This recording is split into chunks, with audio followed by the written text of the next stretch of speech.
Howdy, everybody, and welcome to Random Rhapsody's Æther-Shanties. I am Matthew R. Dawson, your friendly neighborhood host and game master for the SAGAS campaign, and joining me around my virtual table tonight are Alyssa, Joe, KOINES, Nico, and Nobody. Say hi, everyone. Hi, everyone. Hi. Yo. They're so good at that. Now, before we begin, we do have a few announcements to get through, starting with a word from a sponsor of this campaign, SAGAS. SAGAS stands for Setting and Genre Agnostic System and was created by TTRPGs. It's a universal rules-light TTRPG designed to help you easily tell your stories in any world imaginable. Choose from over 100 unique features to build your character, or use the guidelines for quickly making your own unique abilities. SAGAS promotes helping allies over helping yourself and encourages teamwork to succeed in challenges. Using the smooth and fast combat rules, you can describe epic team combos that you can use in combat to take down your foes. In any setting, SAGAS provides a smooth integration of rules to create a unique framework to help you create your adventures. It uses a check-based roll-under resolution system, which is unique to most TTRPGs. There's a free 35-page SAGAS playtest available on DriveThruRPG, and the Kickstarter has been funded and will be coming out soon. You can find the link in the chat and show description. This week, we actually have a little bit of a scheduling thing to talk about. Our next session is supposed to be Sonnet of Blood, but we are actually not going to be playing this week. We'll either be airing a rerun or possibly be doing something else. We'll talk about it later. But Sonnet of Blood will not be this Wednesday. We will be back with... Oh, looks like I disconnected. Oh. Okay, just reconnected. Weird. Anyway... Next Monday, we'll be back with another episode of the Aether Wars at its normal time of 6 p.m. Central. Now, you can keep up to date on our schedule and everything we do here on the network by following us on Facebook as Random Rhapsody TV, on Twitter as @random_Rhapsody, on Blue Sky as Random Rhapsody, and on TikTok as Random Rhapsody_TV.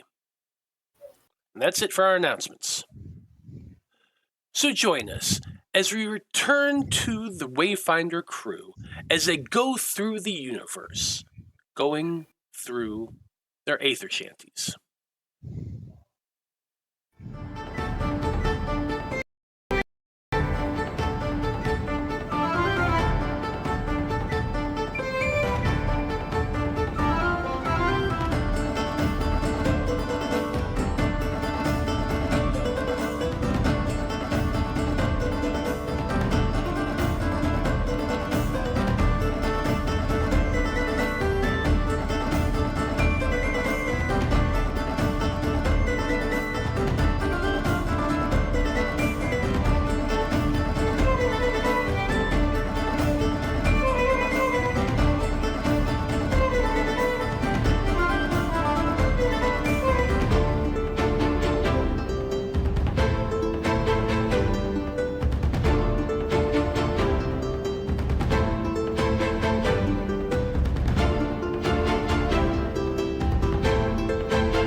And we're back.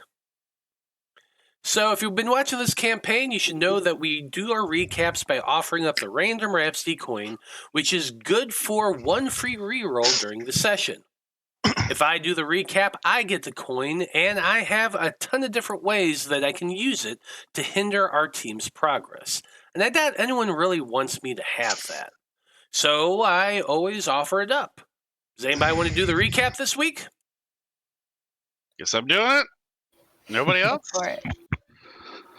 Guess it's a Man. good thing I like the sound of my own voice. I guess so.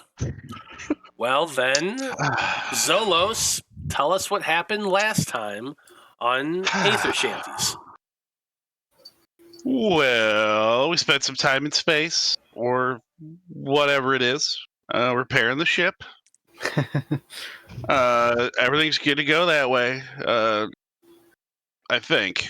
I mean, those, the manta rays kind of messed us up a little bit, but we're good. Came in for landing on the planet, and I don't know what these jokers were so upset about. I was fine. All right. I saw the water. I wanted to be in the water, so I jumped in the water. I was fine. I could breathe underwater. Hmm. The bird, the goblin, they cannot breathe underwater, but yet both of them came down to try and get me. I mean, yeah, there was a big fish, okay? Granted. He was there, or you know what? It was there. I don't know if it was male or female. It wanted to eat me. That's happened before. I mean, literally, the guys on my dad's ship used to call it pulling a Zolos because I would jump into the water all the time and shit would try to eat me. So yeah, I was fine. We got out. I'm fine. They overreacted. The bird looks funny wet though, by the way. I want you guys to know that. Then yeah, we pulled into port. My pretty tiefling future wife decided to leave us. A little devastated about that, but I'll get over her. I don't even remember her name. That's how quickly I did it. And the nerd is going to come with us to try and translate, make our deal, pick up our stuff, make our money. So yeah, that's what's going on. That's how things go on in this guy's head. Everything is just coming up aces, baby. I guess so. Why not? Well, there you go. There's the random Rhapsody coin. Don't forget to use it. It's only going to last this session. Okay. I still have a grater, like a file to file down the tiefling's horns, and I never gave it to him. It's true. It's tragic. I'll never find out if that was the one thing that had gotten her to stay. If only you bothered to talk to her. Yeah, well, other things happened, and I was mildly embarrassed after the whole incident, and yeah, let's just leave it at that. Sure. Well, we all know what's on Zolos' mind as you all start heading down the docks of Kibtoma, which is a port city on the planet Crixilia. This is the first time any of you have ever been on another planet. The Rock of Brawl really doesn't count. That was just an asteroid. This is an actual alien planet. So as you move down the docks, I really don't doubt that all of you are kind of hastily trying to take everything in. The city before you looks more like it was carved from the surrounding mountain range rather than being built. Every building is made out of the same gray tan stone that the surrounding cliffs all appear to be. And at this distance, you can't really see any sort of seam or gaps in the stone, which kind of adds into that effect. Beyond the dock, the city stretches onward up a gentle slope that allows you all a decent view of the landscape. Buildings of all shapes and sizes are arranged in neat rows with roads between them, giving the place a very geometric appearance. As you walk, you occasionally pass beetloids moving to and fro about their business. They're the tall, they kind of look like water bugs. Tall, spindly arms and legs, really long, kind of feathery-looking antennas, small, kind of blocky-looking heads with mandibles and gigantic eyes with tons of tiny little lenses on them. They're a little bit unnerving as you move past them. There are other species as well, though. There are a small handful of other ships in this dock that could easily be starfaring vessels such as your own. And the people moving about the docks seem to be a varied array of both the familiar and unfamiliar. It is strange to see the races similar to those of Loroupa living out here in the Aetherverse. Humans, elves, dwarves, gnomes, orcs. You can see members of each of these people going about their business here. Still, regardless of the sights you see, you do have a job to do. Aravast is there to help you translate, and with that in mind, what do you want to do here in Kibtoma?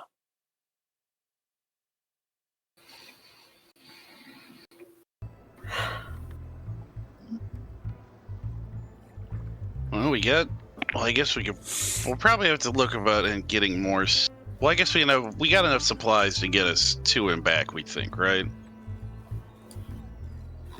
Two here and back we got to. plenty of stuff. We bought a ton of stuff. Yeah, I was thinking, because I couldn't remember, just making sure. I guess it all depends on if we get delayed or not, which. The real question is, do we have enough weapons and explosives? There's stuff trying to eat us and kill us all over the place. Yeah, you have a point. How many bolts do we have left for that thing? Oh, what? Pretty sure we got plenty of bolts.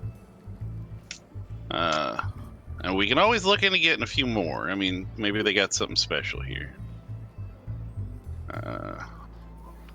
Yeah, we have 36 ballista bolts that we bought. I don't know how many we actually ended up using. Hmm. And is this gold still accurate? 295 gold? Yeah, the gold wouldn't have been changed. And I guess I'm looking on the that'll be unchanged. I was looking at the airship's toka sheet for the ballista bolts on there. You did go through quite a few of them when you were when you're going through the asteroids. We can get some bolts. How much of because we had 150% of both ship repairs, how much did we have to use to repair the ship, do you think? I think we lost 3 health points on the ship? Yeah, it looks like your ship was at 7 out of 10. So you would have to use 30% of your repairs materials to bring that up again. Yeah, I guess we never. Let's say you probably lost about a dozen ballista bolts in that attack. Yeah, we could probably get some more bolts. And... Yeah, I got it updated. And the materials. Yeah, we could look into getting some more gear. Maybe they got some. Do we want to take care? Go ahead. Do we want to take care of the inventory we need to take back? Should we load up the ship first, or should we look for supplies first? Or I think we might want to. That should be our priority. Yeah. Well, might want to figure out. See it everywhere we've gone. Stuff has gone sideways. If we get our stuff on the ship first, then at least we'll be able to take off in a pinch if we need to. It's good. It's good thinking. So yeah, let's go. Let's go to the place and get our stuff. okay. Let's do it. Well, leaving the docks, you start making your way into the city proper. It is a bustling city. It's very clean, very well maintained. You can see a lot of people of all different types and species moving about here. You have one particular place you are wanting to go to. You said, where are you going first? Wherever, I don't remember the name, but where we needed to go to actually pick up our stuff. I know it's in the paperwork we were given, but the player does not, and I'm looking at our previous notes, but I don't see the name. It should be in the one before it. So not the most recent session, but the one before that. We're going to Corzana's Emporium. Yeah, I just went too far back in the Discord. There you go. Corzana's Emporium, which, according to your notes, is in the northeast part of town. So, you start angling yourself in that direction, making your way down the bustling, busy streets. The docks are, well, they're what one would make of them. You know, a lot of merchants bringing in cargo, a lot of people going to and fro from the boats. You can see a lot of fishmongers out there peddling fish that they've caught that day. Lots of people calling. There's even like different species kind of catcalling, beckoning people to come see their wares and that sort of thing from the various street shops and little tents near that are kind of just arranged along the road itself. You're heading to the north, and you begin making your way past all of these businesses and whatnot until you find yourselves in a much more well, I guess the easiest way would be to call it just a warehouse district. Lots of big buildings, all squarish and bulky. More blue collar workers. At least based on the fact that they're like moving boxes and crates and things like that when you do pass people on the streets. You instruct Aravast to approach a couple of these and get directions and figure out where exactly you are. They do that chittering kind of back and forth, and Aravast, after a few moments of speaking, informs you that the warehouse in question is in this one particular direction down a side road. And so you follow these directions until you come to what is just a very nondescript building, much like the others that you've seen since coming here to the city. There is a very large sign hanging out right above a double doors that lead into a very large square building with open windows that allow a good deal of light to come inside. The sign itself, none of you really can read, but Aravast points up to it and informs you that this is it. This is Corzana's Emporium. I believe your contact is inside. Is that correct?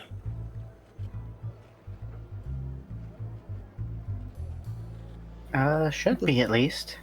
That's what we're told. Hope so.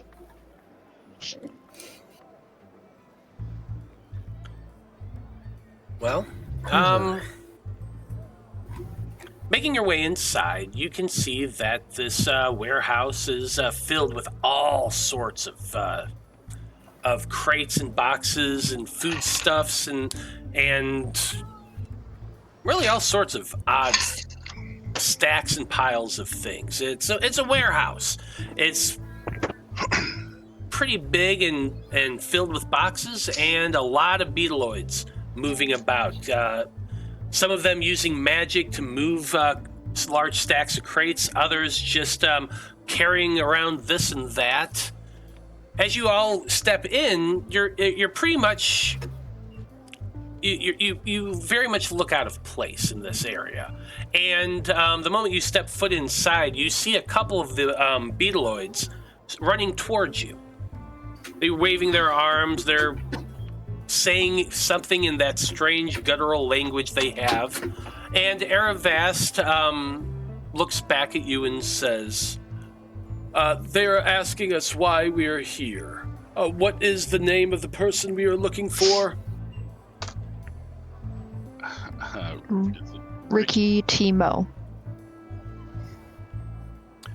Yeah, Ricky. The elderly man nods and turns to the beetloids who are approaching, and he begins speaking to them. They reply a little bit. There goes a bit of back and forth. And Eravas says, they are going to fetch this Ricky Timo. They ask that we do not enter beyond this point.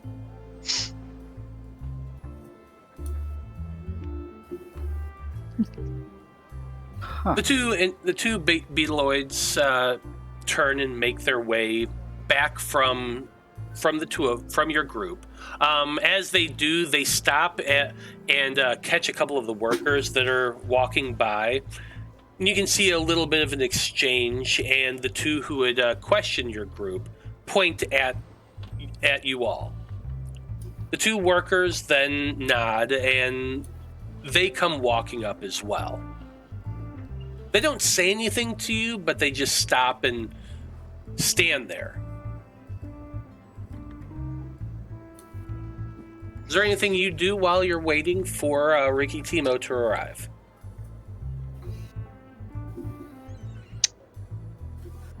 No. I'm not trying to sweet talk any bugs. Don't even know how that would work. So, yeah, no, we're good. I love stuff. Say that again, Coins? I'm taking a, straddle legs, posture, ready for anything. I'm looking around. Fair enough. Give me a perception check, won't you? Just aim for a 5.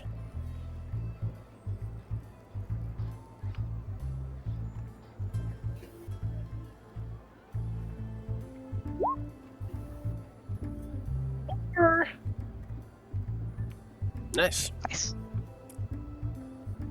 Yeah, with your 4, as you're kind of glancing about the location, you're eyeing several of the boxes and things, and you notice that some of them are open.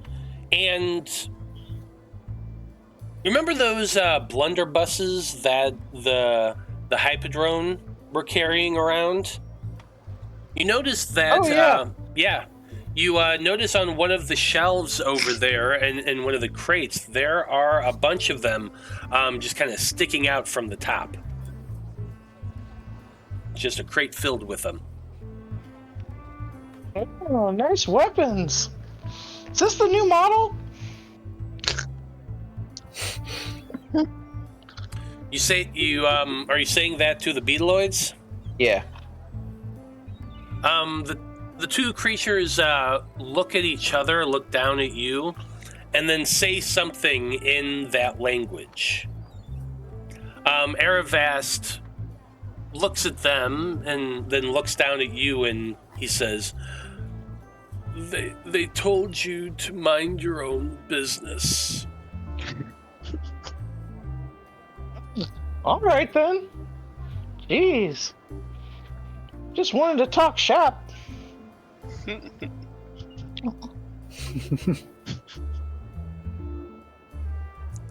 After a few minutes, you see another beetloid walking towards you. This one has kind of an orange carapace shell, slightly different than others that you've seen before. And as he is approaching, he speaks to your group in that same language, and Eravast translates to you all. Yes, this is Mr. Ricky. He wishes to know why you are looking for him. Do you have the documentation for him? Yeah. Yeah, one of us would have the paperwork from our guy. I think it would. One of us I mean, would have brought it. I don't know what you would have done with it, but you were the one who got it, right? Because you went to talk to him. Well, it would have been on the ship. I mean, like I said, we were trying to figure out. Briefcase? Yeah, I mean, he would. I guess if we were talking about it before we came off the dock, Zolos can have the stuff, and he'd hand it to me. Okay. You hand over the paperwork and explain that Yeah, you're here for Crowborn out of the Rock of Rahl. Aravas translates this to him and hands over the paperwork, and the creature looks it over for a few moments. He then speaks a little bit to you, and Aravas begins to translate. Yes. We've been expecting an arrival from Mr. Crowborn for quite some time. He is, in fact, very, very overdue on his shipments. As such, we have had to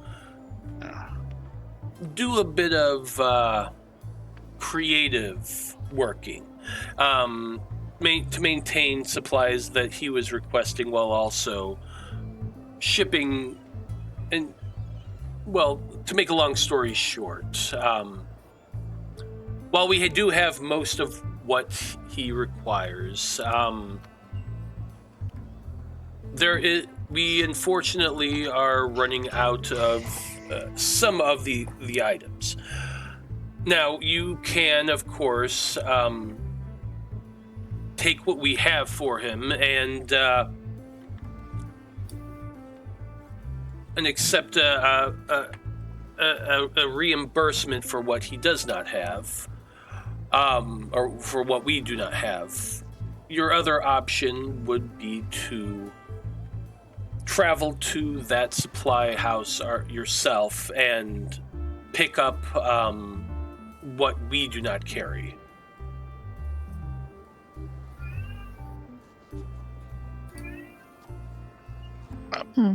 Sure. We could do that. Pick up what you don't have. You got it, boss. We're the Gophers.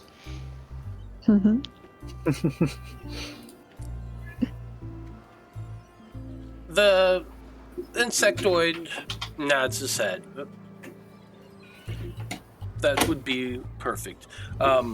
He goes over and picks out a writing desk and begins writing down some paperwork.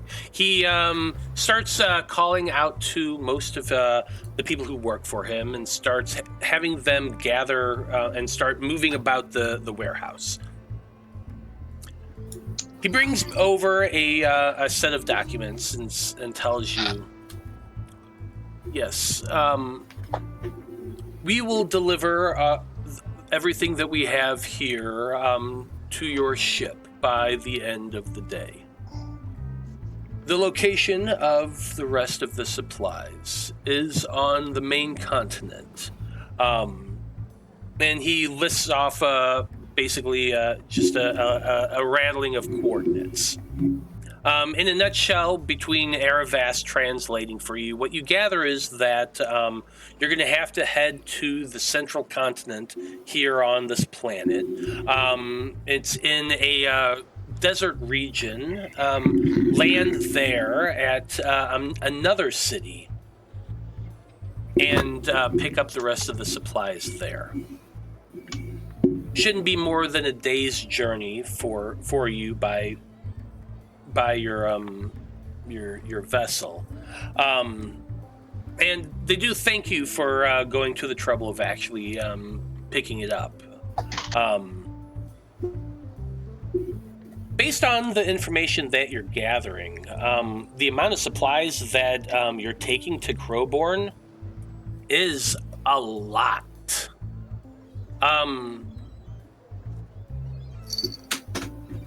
Your ship's going to be very, very full.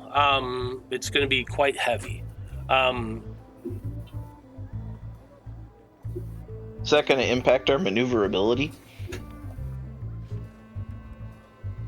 Lark, I would like you to make a piloting check. Zolos, you're a seafarer. I would also like you to make a check based on your knowledge of your time on boats. Both of you are aiming for a 4. If you have anything that can help you with your dice, go ahead and declare it now. No.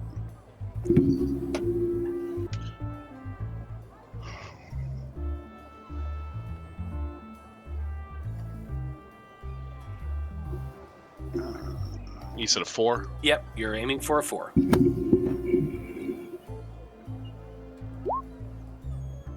Nope. No.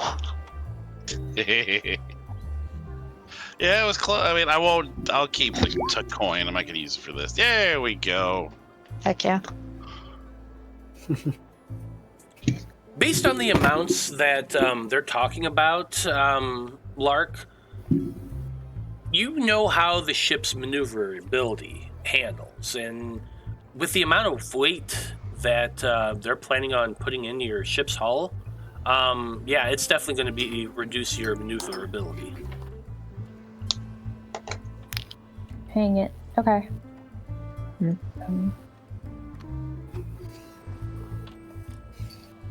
going to be filled to bursting, pretty much. Okay. But everything, as they're loading it in, like, everything is getting secured down, like, appropriately, correct? I mean, you would assume, you hope so anyway, but it wouldn't be a bad thing to, like, oversee that if that's something you're concerned about.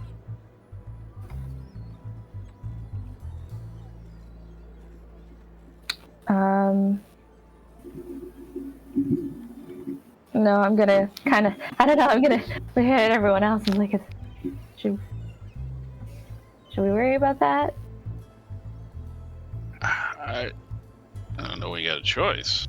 I'm gonna oversee either way, I'm gonna oversee the loading and hopefully make sure everything is locked down as it should be, hopefully. Do they have, in the warehouse, they have some sort of, like, carts or something to actually, like, physically transport the boxes? Or do we have to, like, lift stuff? Oh, they're gonna... Yeah, no, their employees are going to be doing that. They seem to be moving crates onto hand carts and things like that and wagons, and they're going to bring it down to the docks and load it onto your ship for you. Okay, great.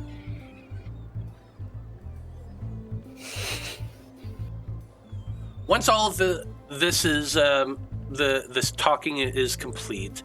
The warehouse manager does produce a series of documents that one of you is forced to sign, stating that you are accepting the cargo of one Mr. Crowborn. Who does the signing of that? Not it. Not it. I got this. I'm the ship's captain anyway. Okay. Boomy like makes his way over to the table, and he goes, and like one of the guys puts a little step stool down so he can like see up onto the table. And he steps up and he goes, "No problem. I'll give you my Dr. Fizzlebomb's signature right here." What do you sign it as? Well, like John Hancock, but there's no John Hancock in this universe, though. Gotcha. Everybody knows Dr. Fizzlebomb and his very famous flourishy signature. Yes, of course. Of course. Definitely. Without a doubt. Okay. So it's just going to be kind of giving side glances to everybody else that are, up here in height and going, It's just going to mouth the words, Captain? Just be like, I mean, he's not going to say anything out loud. He's just mouthing the words to, Doc and Skarn and be like, when we're in this port, can I acquire a bicock hat? A what? Either a bicock or a tricorn. I don't know what either of those things are. well, There's tricorn. two different types of hats. Horn is Jack The Sparrow, trihorn has three, the has 3 hat, points. the hat. Yeah. Yeah. Okay. I've never heard of a gotcha. bicorn though. Is that what he called it? Yeah, it's... I'm sure it's called a bicock hat. Bicock. I like it. Oh, jeez. I'm not Googling that. Just so you know. Seriously, it's a real hat. That's how you spell it. It's called a bicocket. I'm sorry. A bicocket. Bicocket. You know what? Pointy. Let's roll for it, because you finished up here at the warehouse, and it's going to take a few hours for the for them to bring everything down to your ship and load it up. So you've got some time here to explore the city. So let's see whether or not you can find somebody to make you a bicocket. It's the Robin Hood hat from like Robin Hood Men in Tights. The hat he has. That's a Yeah, check this out. It's real. I looked it up. That's That's a good one. I'm liking this with the. Oh, with the little vendor. Little Oh embroidery. yeah, the little embroidery. Oh yeah, I think we can come up with something super fly. Absolutely. Well, You, let's go ahead. You get me money and I'll buy you one from Biko next year.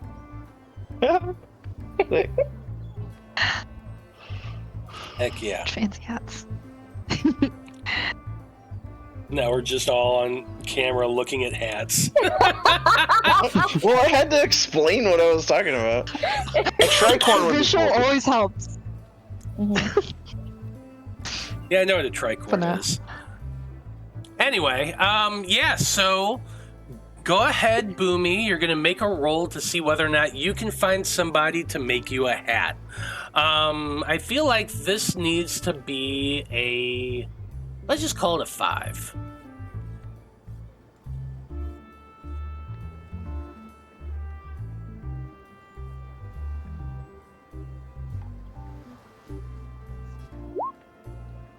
And yes, haberdashery is hat making. It's true. I probably spelled it wrong, but But I yeah. rolled a 4 again. Well, with a 4, yeah. you can absolutely find a haberdashery. You're just kind of wandering about the streets, and sure enough, there's a hat shop just sitting there out in the open. It's run by a half-orc named Urgek. Yo, what's up, Urgek? How you doing, buddy? Oh, hello there. What can Urgek do for you? Looking for something mighty fancy in a hurry, if you know what I mean. Can you do a bicocket in teal and yellow? And I want a little space in the back in case I get a pet parrot, so he can sit on there. Real flashy riz, you know? Well, that's interesting. And he comes around the table and pulls out some measuring tape and begins measuring your dome and starts making notes and all of that. Oh, I think I can manage that. When do you need it by?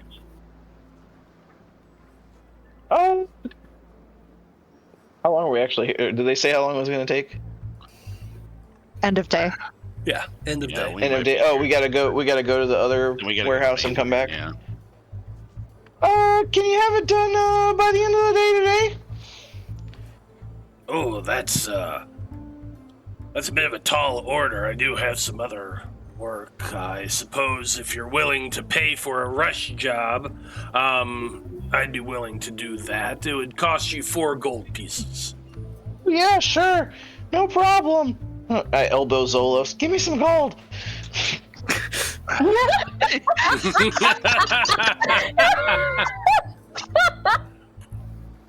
He's just gonna look down. He's like, is this really necessary? Yeah, this is totally necessary. I'm the captain. I gotta look the part.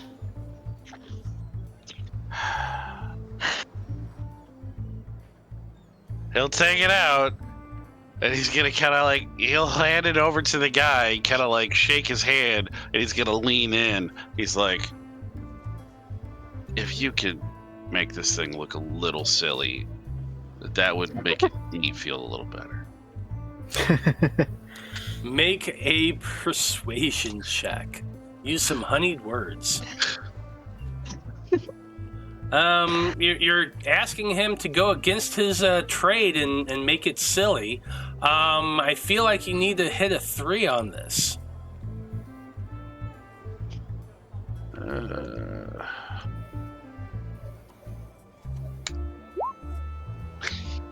Damn.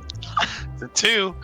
He's like, don't make it look so ridiculous, but obviously do your work, but just make it appropriate for a little captain.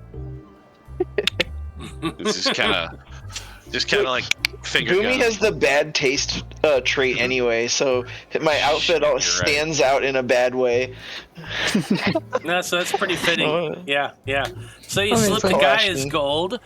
He takes a few more measurements of Boomy and says, go ahead, come by right before closing time when the sun sets, and I should have your hat finished. All right, hot damn, you got a deal. There you go.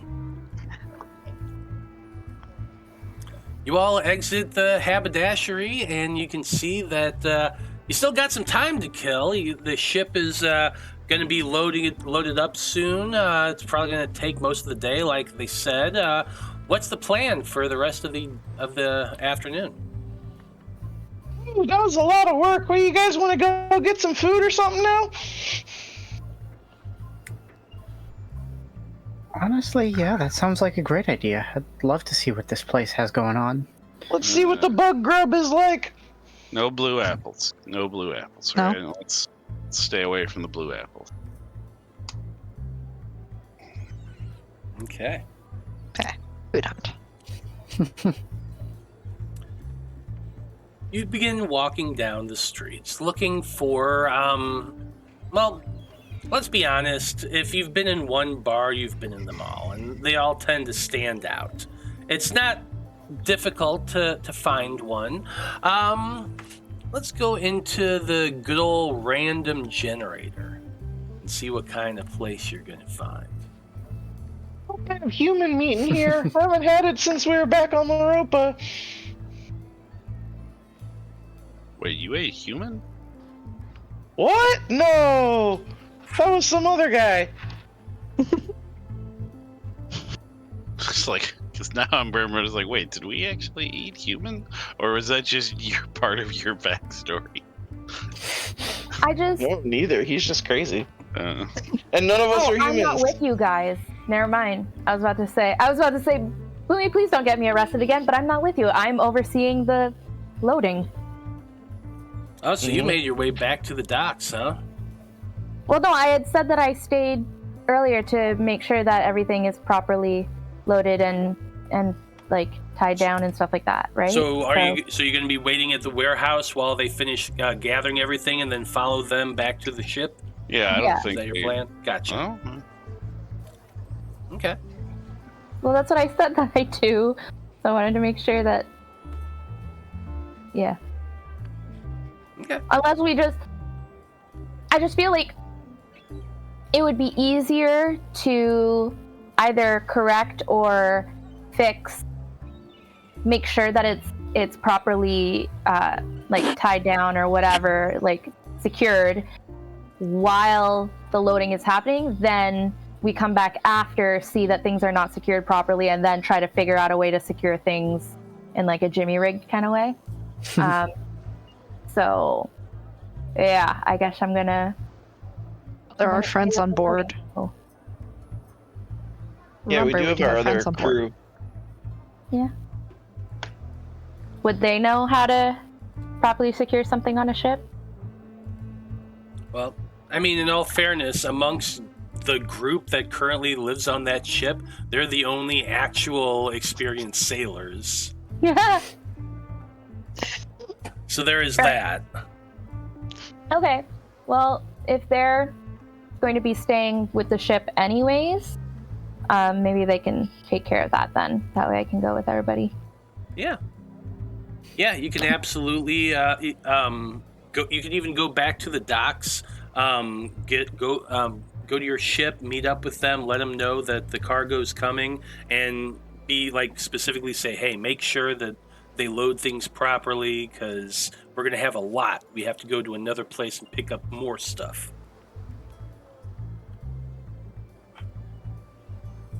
Sounds there like a plan.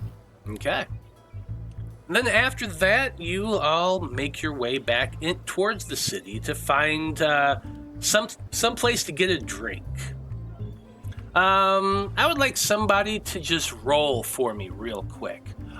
See what type of inn you're gonna get. So just roll a d10. There isn't really a DC here. We're just seeing what kind of place you're finding. Thanks. Okay. After a few minutes, you find an inn that just kind of looks like a large, low, single-story structure. It's made out of that same tan gray stone that every other building in this place is made out of. It just looks like it's been carved out of the same stone, and it does have that rounded edge, kind of molded together feel as you approach. Like it definitely, as you're moving about the city, it definitely feels like insects built this town. Like, have you ever seen the cross section of ant colony? And like, there's no edges, there's no hard edges on anything. It's all slightly rounded and it's all formed together. That's kind of what this looks like. The architecture of the city, and this building is no different than the rest. Hanging outside the door, there is a sign. It's a long, thin line that's been painted blue that Aravast informs you is called the Sapphire Wand. From the inside, you can hear that there is some music being played. Harpsichord or harp and what are the? I'm trying to think of the lute, flute, and drum. That's what I was thinking of. That type of music is being played right now, coming from the inside, and there is like a lot of sounds of commotion, and not just the typical sound of the insectoids language, but you can hear common as well that's coming from the inside of this building, which tells you that it's probably a bar that does frequent a lot of outside species. So probably a good place to check out. You all make your way inside and see an inn a common room that looks very typical and yet at the same time very unique. There is definitely a bar. There are definitely tables and places to sit around them, but it's all carved from stone, just like the outside building is. All the tables have been carved, and when you look at the ground, you can see like the benches and the chairs are more stone, just been carved directly from the floor. Tables as well, they connect down into the floor seamlessly. The bar is just a long table of stone, and the shelves behind are also made of stone. Inside the common room, there are people of all types. You can see a wide variety of species. Most of the species that reside on Loroupa, you can see here, as well as a mixture of creatures you've never seen before, and creatures much like the insectoids that are here. The bartender themselves is actually a Bedloid. You can tell that they're the barkeeper because they actually have your fairly typical white apron tied around their waist. They have a bar towel in their hand. They're cleaning glasses and mugs. They have a bunch of kegs behind them on the shelves. Definitely the bartender. There is some space at the bar, and there's also a table that is open towards one end of the common room. The people who are playing the music is a Bedloid trio as well. All three of them playing music and that sort of thing. No singing, or at least none that you can tell, because like the music kind of drowns it out a little bit. If they were, but the playing is nice. It sounds different. It's not a song you've ever heard before, but you can recognize at least the instruments being played. So, do you take the table near the stage, or do you go up to the bar?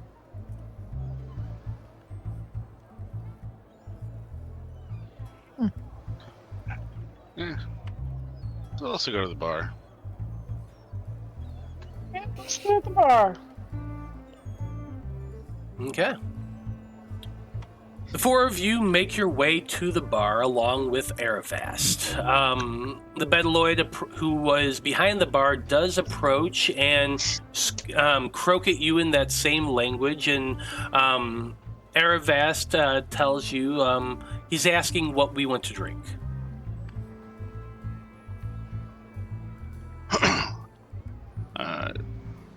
What has he got? I mean, non-bug drinks. Non-bug drink. I'm not sure what you mean by that. They look behind. They have all sorts of liquors and things. Do they have the equivalent of a tequila sunrise? Aravast turns and just asks that question in the bug language. After a moment, the bartender responds, and Aravast says, he wants you to explain what the drink is. Sure, I explain it to him. I think we need to hear this. Oh, I know what the fuck is in that drink. Chef? Vodka, Tequila, orange juice, and grenadine, isn't it? Yeah, it's tequila, orange Or juice, and tequila. grenadine. Yep. Yeah. Sorry. I don't actually drink things like that, but Dreezy would. Cool. Fair enough. That was funny. So yeah. You explain to the bartender what the drink is. After a few minutes of going back and forth, the bartender takes out an odd-looking kind of yellowish green-looking fruit, juices it, adds that to some type of silvery-looking alcohol, and pours a little bit of a red syrup into it. And passes it to you. Should have asked him for a grasshopper. Okay, yeah, I take a drink. Roll for me a. I guess this is going to be a Constitution check. This is just to see how well you like it. Aim for 5.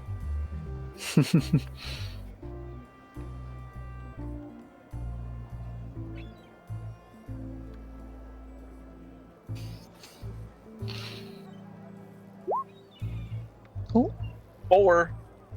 nice. Nice. It's pretty spot on, actually. The citrus is not one you would recognize, but citrus is citrus. It's sweet and sour. It's kind of tangy.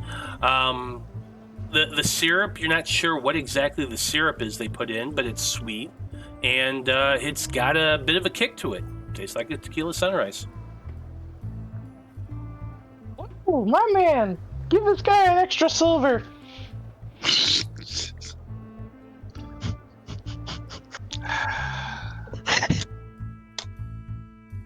Boomy will go kind of meander over to in front of the stage and like really like groove with the music, a little dance, a little head bop. I dig A it. little umbrella in his drink. Yeah. Boomy's just over there jamming and chilling while sipping his tequila sunrise. What are the rest of you all doing?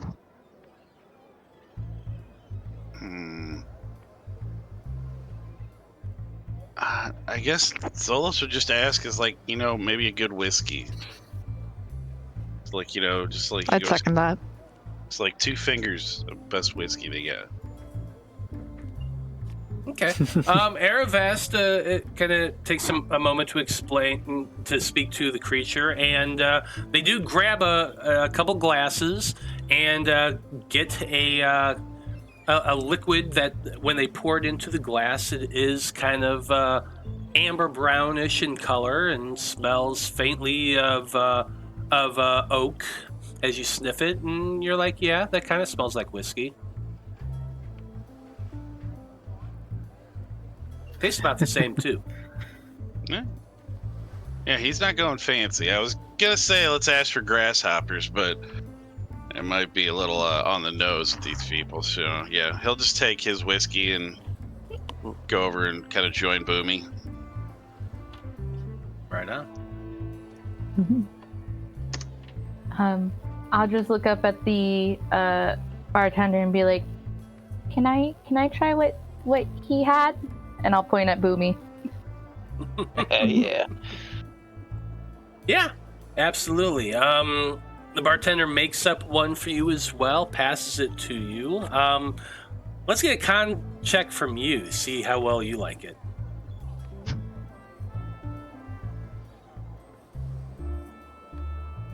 Also aiming for that 5.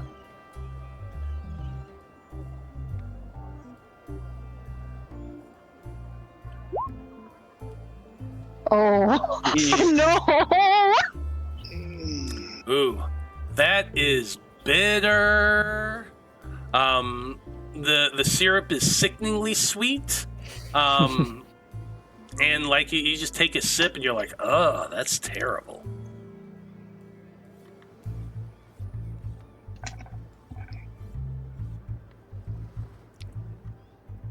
I just like slide my glass over to Boomy. Just like, thank you. You got me another one.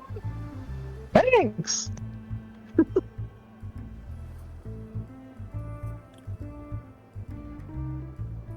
Aravast orders for himself as well and ends up getting a goblet of what appears to be a deep red wine. He says something to the creature and then over to you, Skarn. And Skarn, he looks at you, Skarn, and he says, the bartender wishes to know if you want anything. Well, I guess I don't know a ton about varietas. Is there like a local special or something? There's an exchange back and forth, and after a moment, Aravast asks you, they do indeed have a local favorite. They wish to know about your lineage. You appear to be a walking pile of stone to them, and they're concerned that you would, whether or not your constitution would be able to handle what they ingest. I honestly could not begin to tell you. I look like a walking pile of stone to me too. The only way I ever figure this stuff out is by trying it. So you wish to have some? Sure, we'll see what happens. Aravast shrugs and exchanges one more time with the Bedloid bartender, who goes and gets you. How's the best way to describe it? He pours it out of a very large pitcher. It's thick. It's almost like it almost pours into the glass like warm Jello. The color of it is bright yellow in color, almost like acid yellow. And the smell, when he brings you the glass and sets it down in front of you, it smells kind of like onions. Fascinating. All right. Well, much appreciated.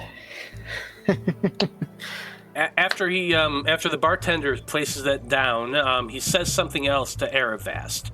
Aravast turns to your group and says, he wishes 1 gold coin for the drinks.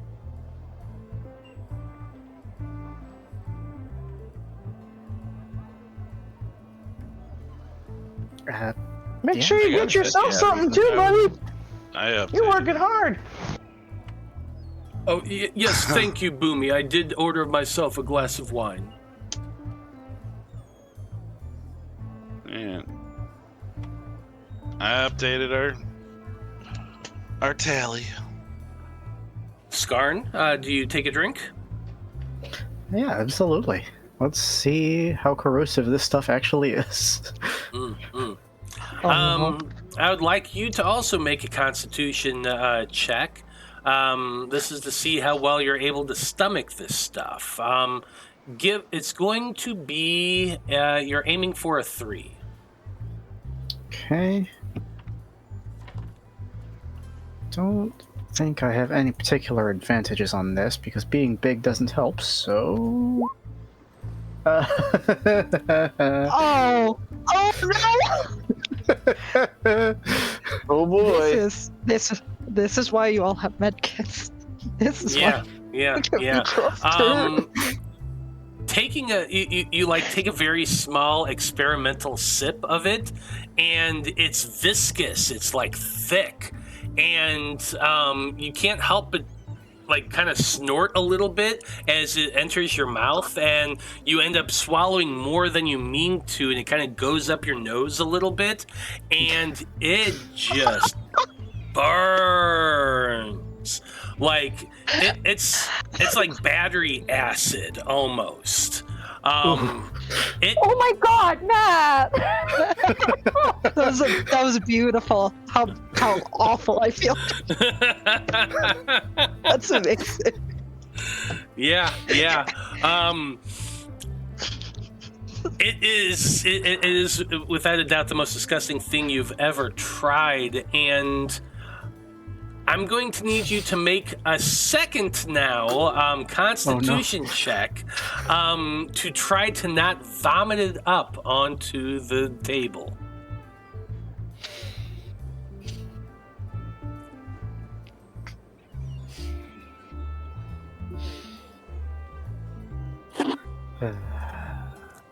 Is it still a 3 or? Yeah, I think so. Well. Damn. Oh. That burning sensation going down your throat is nowhere near as bad as it going back up again. Like you had barely swallowed it and it immediately started churning in your stomach and gurgling, and then you just upchuck all over the bar.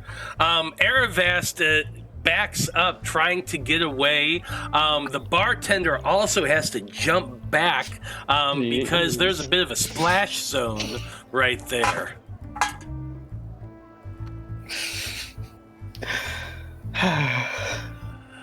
The Beetleoid says something very, very angrily, and Aravast cries out a little bit.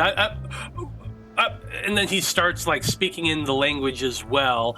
The two of them exchange back and forth, and the Beetleoid grabs up a bar towel and throws it at you, Skarn. Yeah, of course. Yeah. I mean, what was I gonna do? Not know. Absolutely. Oh, I don't know what's in this stuff, y'all, but I don't like it very much. Oh. Tastes like if you mix 7 different flavors of Monster in one glass. It's true. A night of specific depiction. Appreciate all of you. It's really good for the synesthesia. I can taste all of that, by the way. I'd help. Doc would help clean up. I'd ask for a second cloth. I'd help clean up. That's very nice. But you know, it's my mess. I mean, it'll go by faster if we do it together. The bartender is kind of irritated. He's chittering at Aravast, and Aravast is saying, the bartender is very, very angry. That he says that's why he asked whether or not you could handle it. Well, how does he expect me to answer that question if I've never had it before? I could not tell you, but he wants us all to leave. Ah.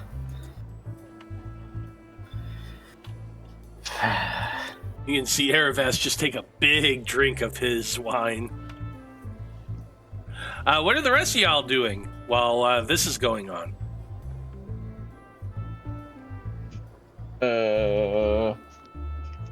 Definitely trying to stay upwind.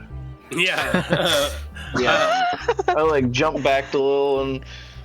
Well, you two were dancing over by the stage, weren't you? Yeah, Zolos is standing here. Zolos away. wasn't dancing, but he's like just hanging out with Boomy. So I'm sure we heard and then saw some of it.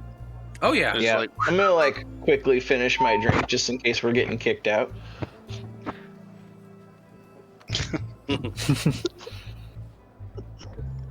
Yeah, well, that's definitely what's happening, at least for those that are at the bar. Dr. Bloom and Skarn and Lark, you were nearby as well, because you had given Boomy your drink, but then you didn't. You were just kind of there.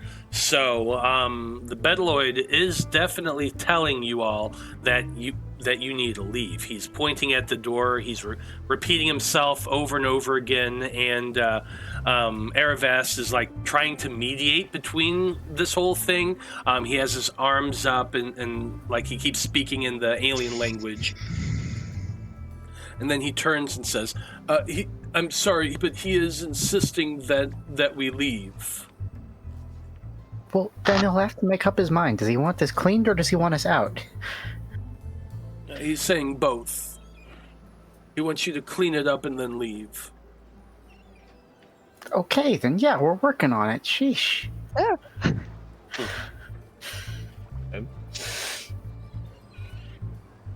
Can't be in two places at once. As far as I know, anyway.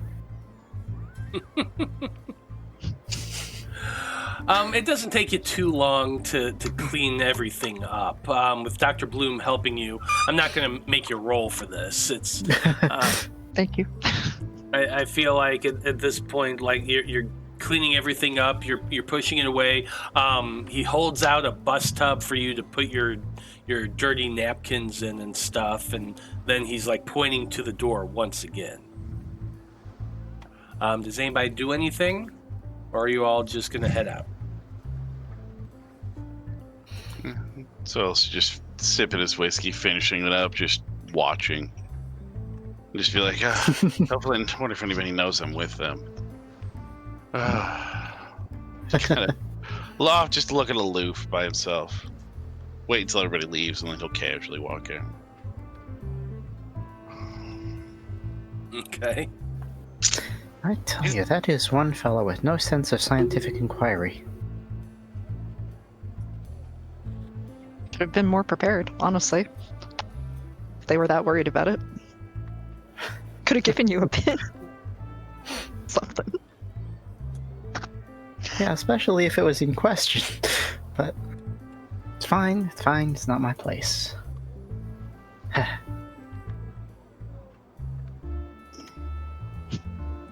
Eravas is just kind of shaking his head.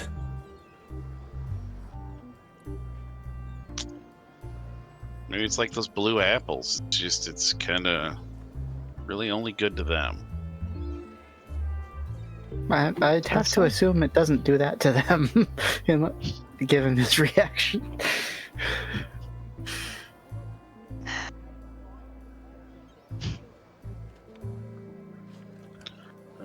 Perhaps. You all eventually, you do make your way out of the bar. Zolos, Boomy, I assume you finish your drinks and follow as well. Yeah.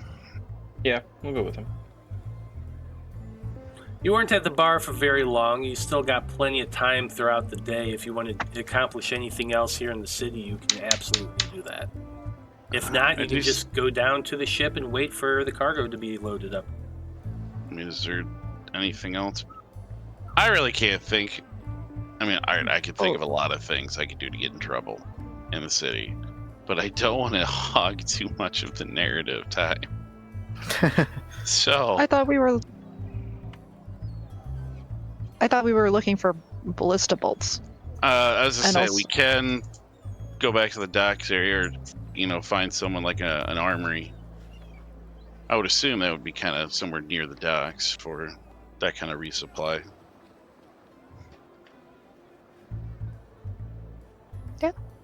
I wouldn't mind finding some medical materials. We're burning through medical supplies. So, That's true. Gotta have the mid-bay ship shop tip-top. All Exactly. stocked up. especially if I keep throwing myself overboard. Yeah, I don't know why you guys did that. I was fine. We were fine. Don't you Okay, have hollow sure. bones? I mean, don't birds have hollow bones, Doc? I mean, come on. I can see that it was unwise for me to do it, but my instinct to make sure you're okay is not wrong. I mean, you know what? I do appreciate that. Okay, so where you're head, you're wanting to look for like some place to get weapons for your ship. Is that what I I'm would hearing? assume there's got to be just like, I don't know if there's like a general goods store for on the docks or something like that. I mean, I suppose we could ask around Yeah. and Yeah, just say, hey, absolutely. we need to resupply munitions for our vessel. Yeah. Let's just make a quick check. Let's see if you can find an armory or a general goods supply store that's for ships like what you've got. Yeah, I'm sure they have Um, like a builder's trapezoid around here. Builder's trapezoid. Okay. Anyway, yeah, roll to see if you can find the builder's trapezoid. This is gonna be aiming for a 4. Am I just old? Does anybody even remember that store? It was just like Lowe's or Home Depot and like the Zolos 80s doesn't and see 90s called anything. Builder Square. Mm-mm. Oh, shucks. Who else is looking? I'll allow one more person to roll. I was born in Yeah. Minnesota, so I don't Who's think we had good those at the up there. looking in?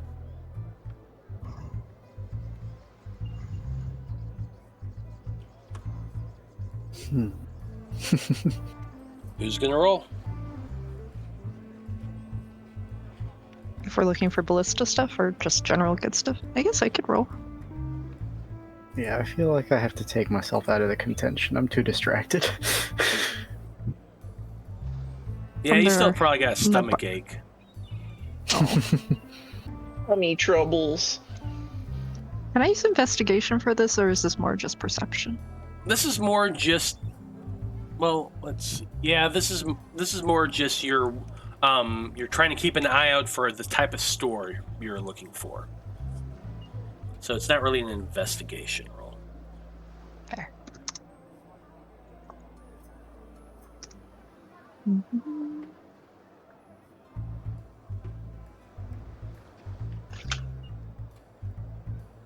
Boop.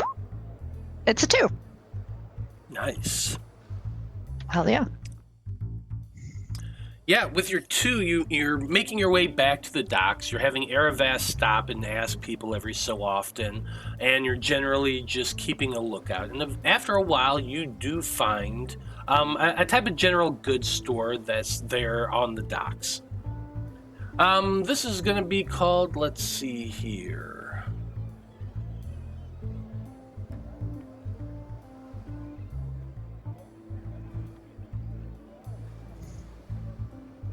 This is going to be Desia's Alchemy and General Supplies. It is a single-story building of smooth walls and stone floors. As you enter in, you see that the walls are inscribed with arcane designs and formula. The individual behind the counter is actually a human-looking woman. Graying hair all done up into a big old bun. She smiles as you all file into her building, and she says, welcome to my supply store. What can I get for you? After entering into the shop, let's go ahead and go on break. We will be back in about 15 minutes, folks. And when we return, we're going to find out what our heroes are able to gather here at the Alchemy and General Goods store. So stay tuned.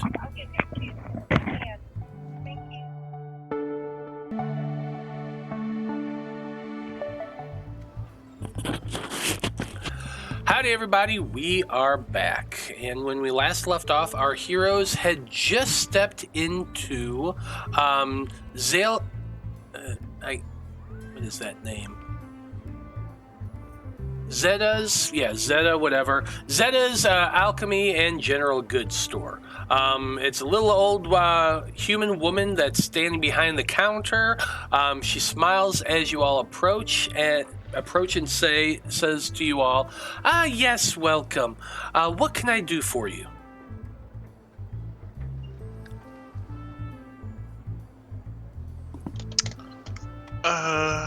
Well, we needed to get some supplies for our ship. That's where we are, right? Yeah. Oh, it looks like Anesthetic is in chat and has given inspiration to Zolos. That's funny. Girl. Anyway, what sort of supplies are you looking for? You say you're on your ship. Are you speaking of an Æther ship? That's the one. We need some ballista bolts, and the doc was looking for some medical supply. Like components to be able to make things like health potions. Oh, absolutely. I can certainly assist you with that. We do sell ballista bolts as well. They cost 50 gold pieces each. For healing herbs and supplies, I do sell in bulk everything you might need. That will run you around, depending on how much you need, probably 30 gold. So one ballista bolt is 50 gold? Oh, yes. Guys, how much did we spend at the Rock? Pretty sure it wasn't 50.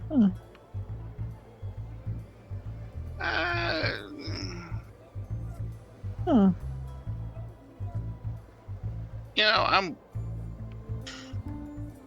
allow me to confer. Doc, if you want to get your stuff.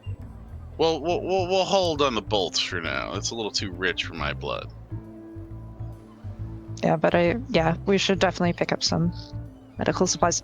And because the doc hasn't had to yet, doesn't have a sense of how much it should be anyways. So, well, I mean, it's, medical you're getting supplies. a bunch of stuff, yeah. Yeah. It's not like one, thing of gauze Like is one. 30 gold. No, this you asked for stuff to make healing potions. Yeah. So enough supplies to probably make you like 10 healing potions would be about 30 gold. Okay. Yeah. I'll update the list on that. I might want to actually click Thank the you. edit button. Yeah, but yeah. Like, so yeah, we'll give up the gold for that. Supplies for more potions. 50 per bolt. Can I ask what the bolts are made of to fetch such a price? She shrugs and says, certainly, I can even show you one. One moment, please. She goes into the back and sticks her head around a door and calls for somebody. And a few moments later, a large kind of burly-looking man steps out. He's graying as well, but you can definitely tell he's well muscled, and you can tell he's a blacksmith. He comes along and brings out a very finely crafted ballista bolt. It's made out of metal. It seems extremely sharp. Looks as though it would fit inside your ballista. Does it look any better than the ones we got from the rock? I mean, the ones you got from the rock were mostly big shafts of wood with an iron spike on the end of it. This is much nicer in craftsman. Well, we could get 4 at that price. So yeah, well, I think we'll. There's not going to be any sweet talking 50 gold down, because even then, let's say we get it down to 30, we still can't buy many. So he's just going to go, guys, I think we still got 24. I mean, that's 8 per ballista that we got. I mean, I don't know if we're going to need more. I mean, we can't afford 50 gold per. I don't know about you guys.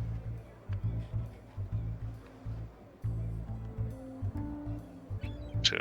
Not with what we have, I agree. See, he'd kind of be like, thank you for your time. The medical supplies will be enough. Oh, very well. Will you stay safe out there, and good luck.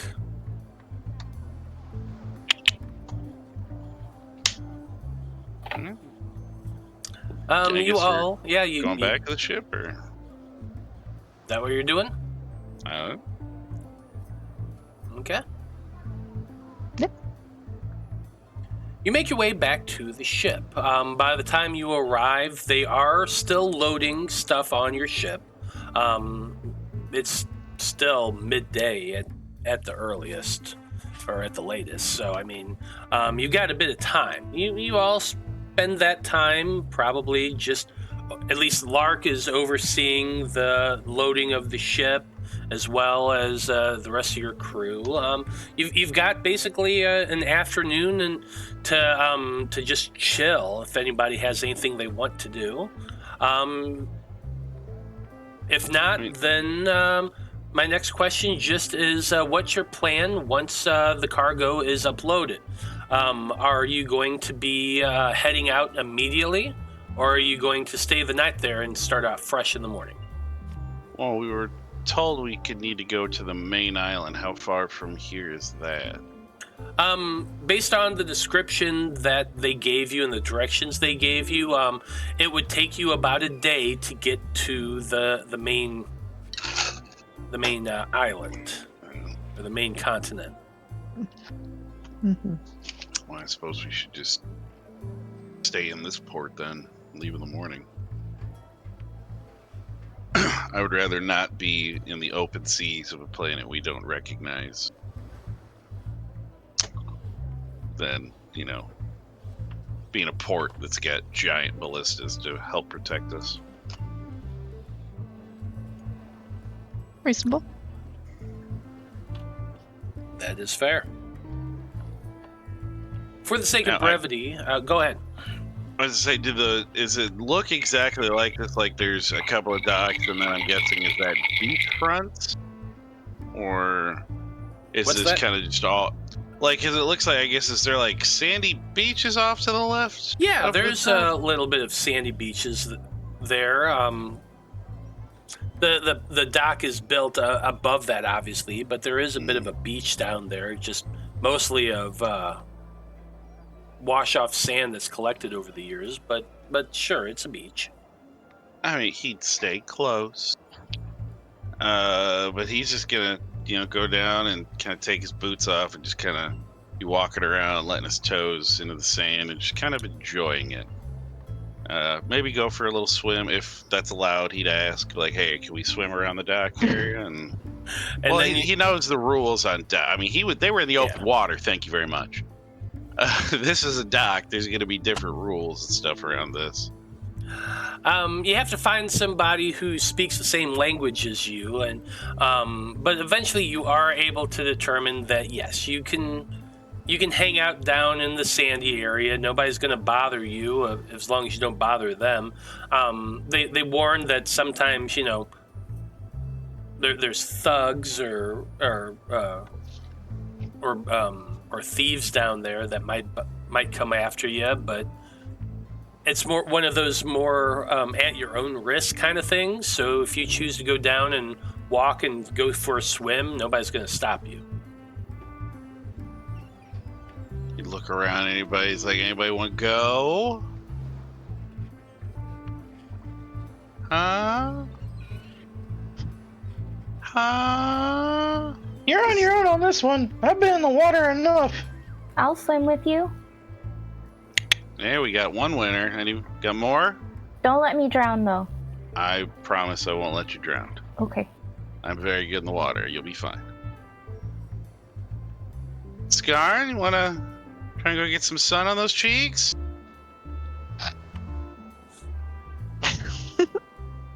He's dead fan. He's completely serious. Huh? It's alright. Can't hear you, Skarn.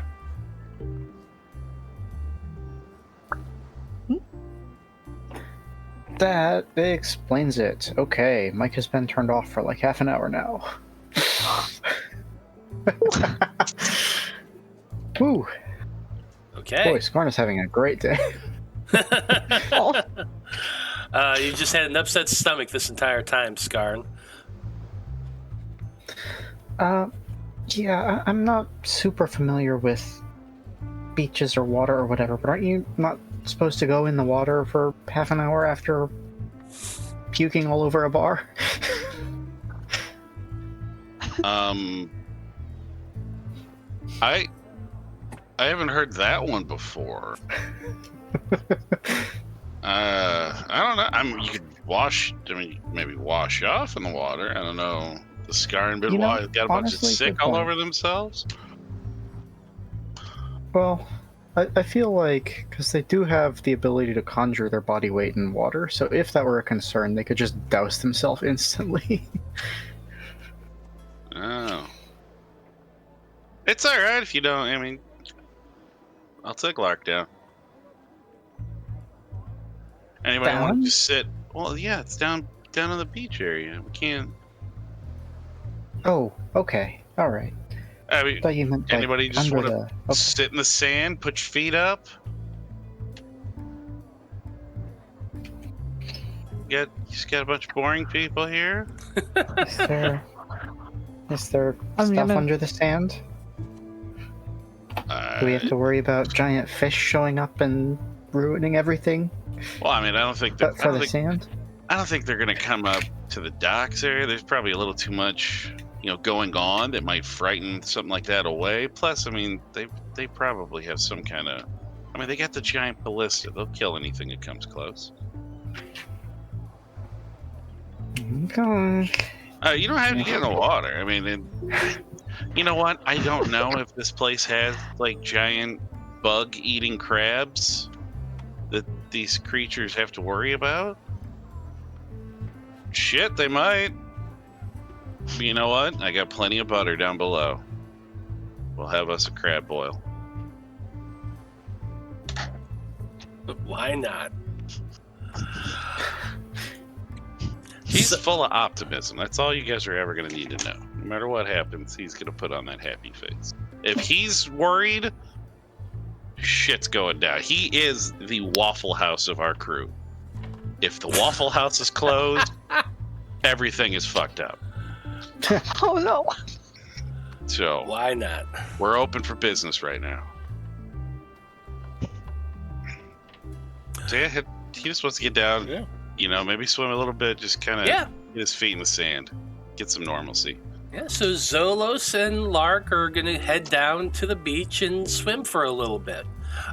What's everybody else getting up to while that's going on?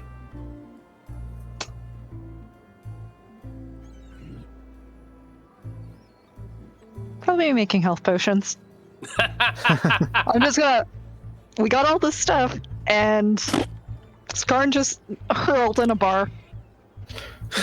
Zolos almost got eaten by a giant fish, Jaws style. I think the doc's like reaching peak like anxiety.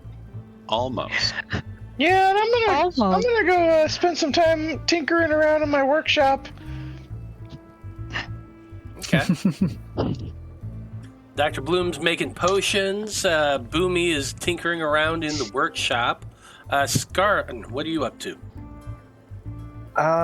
I think probably bothering Aravast, actually. Okay. Hell yeah. What are you doing to bother Aravast?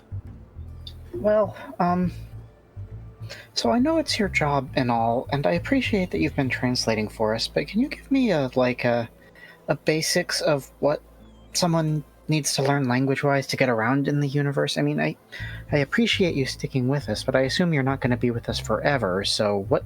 Is there like a list of stuff I should be working on picking up? Most common languages or something? Well, there are many, many languages in the multiverse. Common is the most common language spoken throughout. There is the specific binary language that all species seem to use that's prevalent throughout the universe, at least as far as I've traveled. There are those that don't speak that language are unable to tend to have languages of their own, such as the Bedaloids here. I suppose the best thing you would need to look for is books on the different languages. Every language in the universe that I've encountered has been studied and examined for many, many years. I myself have spent a considerable amount of my life just studying the various languages that are out there. If you're unable to do that, or you don't have the time for it, well, finding a magical means of communication is usually the preferred method. It's a thing? Oh, yes, of course. They are extremely expensive, but translating magic does exist out there. Huh. Okay. Incredible. I guess, assuming I'm gonna try to learn stuff, is there anything that I should, like, prioritize?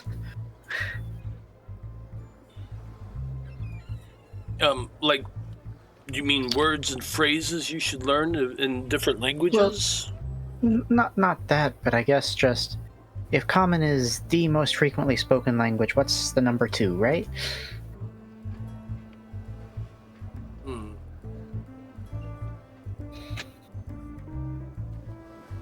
He considers that for a few moments and says, well, the Elven variations are usually the next most common spoken language. Gnomish is the third. There are so many different languages out there, but those are the 3 primary used in the universe. The Astral Elves have an expansive territory, so Astral Elven is similar to other Elven that exists out there. There's always some variations in words and phrases, but for the most part, it's somewhat constant. So Elvish would probably be the next language you would want to learn. Fascinating. Well, all right. Thank you very much for that. I appreciate your insight. Absolutely. Would you like me to teach you a few phrases in Astral Elvish? If you don't mind, that would be great. Yeah. And he probably spends the afternoon, the evening with you, just talking a little bit and guiding you through a few phrases in Elvish. Hello, goodbye, where's the bathroom, things like that. You know, the important stuff. Exactly. Why don't you roll for me? Just roll a d10. This is going to be how well you pick up this language. How well you're able to remember the words and phrases that Eravast is teaching you. You're aiming, I think, for a 4.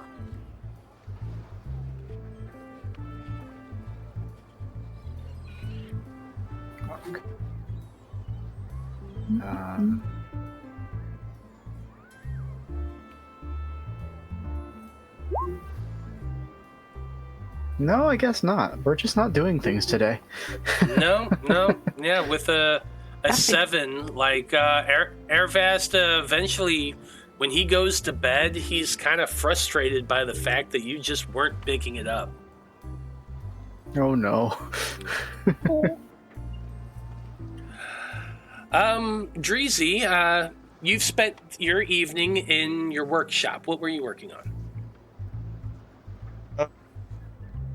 I was making a new holster for my teleportation wand, like kind of like a utility belt, where I have a few different little like pouches and loops to attach things to. Okay, I like it. Making a Batman utility belt. Give me a crafting check as well for this. Give me a crafting check. Doesn't sound like it's going to be super duper complicated. Like you're just having pouches and loops and things to like that way you can attach or just hold them and stuff like that. So it's not going to be like a crazy complicated device. Let's aim for that 4.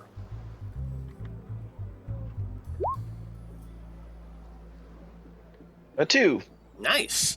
Yeah, absolutely. Yeah. With a 2, you spend your evening working on this, and I feel like I'll let you describe exactly how it looks, but in the end, you are able to build your utility belt. So tell us a little bit about it.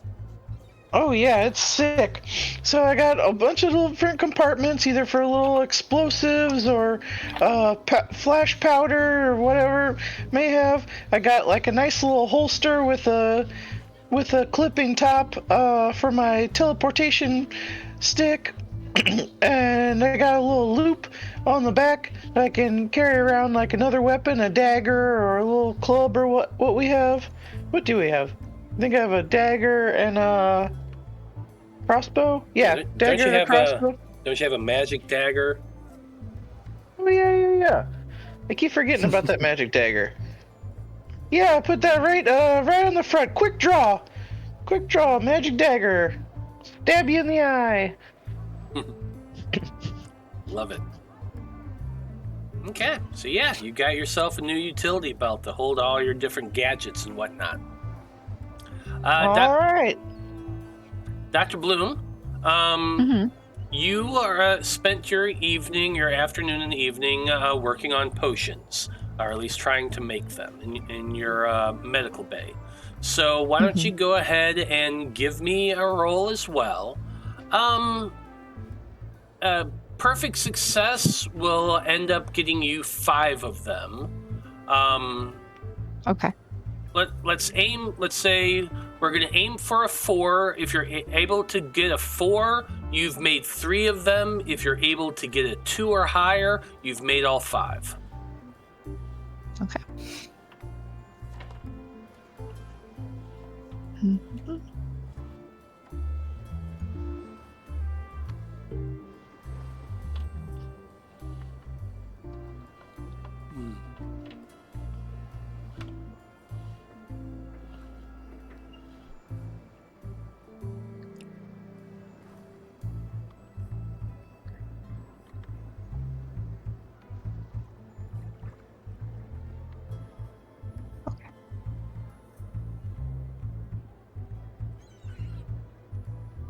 Boop.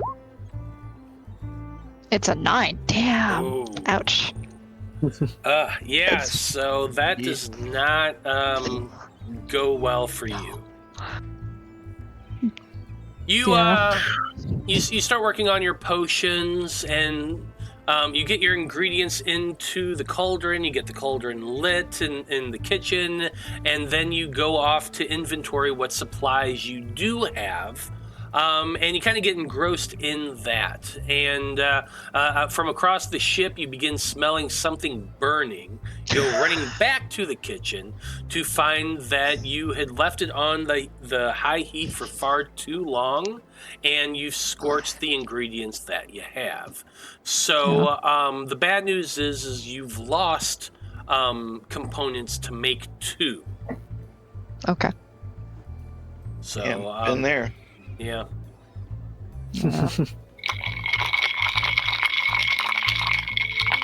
I can update that. Did I ever tell you in the first week we opened this restaurant, a guy burnt butter so bad and it splashed on him, he got 3rd-degree burns. Holy shit. Damn. He's all right now, but still, yeah, that sucks. God damn. Yeah. Never burnt butter that bad, but I've definitely spilled hot butter on me, so I know how much that hurts. Anyway, so yeah, you've lost. You still have you've lost components for 2 potions, but you still got enough to make 8. But that's what you did today. Alas. Yeah. Zolos, Lark, the 2 of you make your way down to the beach, and you get a little swimming in. Just for kicks, each of you give me just a good swimming check. It's not too difficult. There isn't a whole lot of an undertow here in this current. So let's say you're aiming for a 6.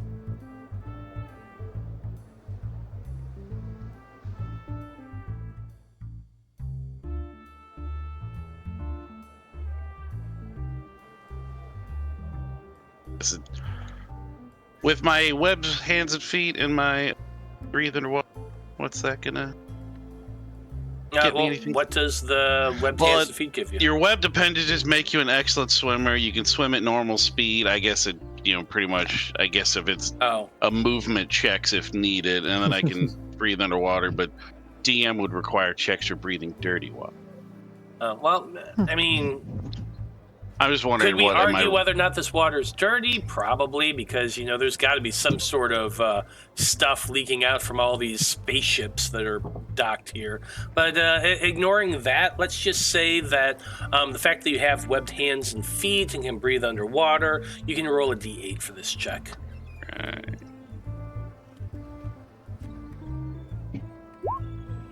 Ooh, that is a 5. Am I vain enough to go for a 1? I mean, I am, but I have a feeling something's You've got inspiration and the coin. Oh shit! I forgot about the inspiration. You know what? We're using the inspiration because I am. Zolos is vain enough. He wants to do some tricks like save me, Zolos. like a fucking dolphin. No. Well.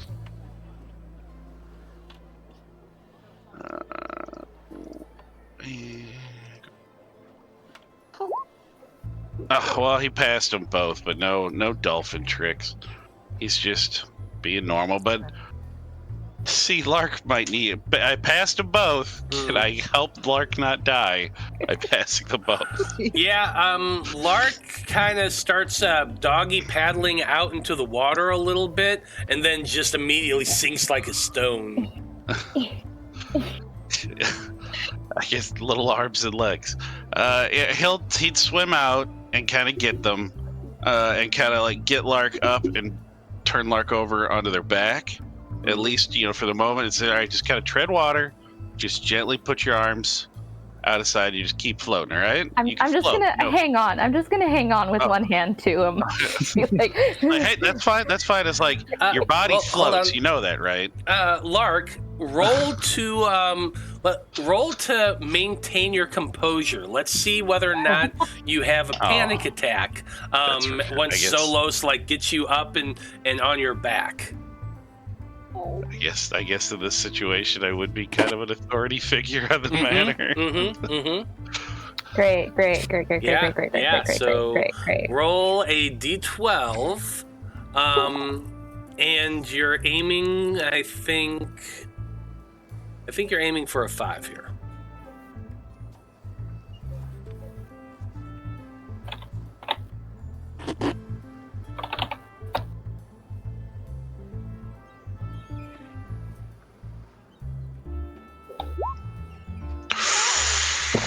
I also cannot do anything today. Yeah. Full-on panic just overwhelms you.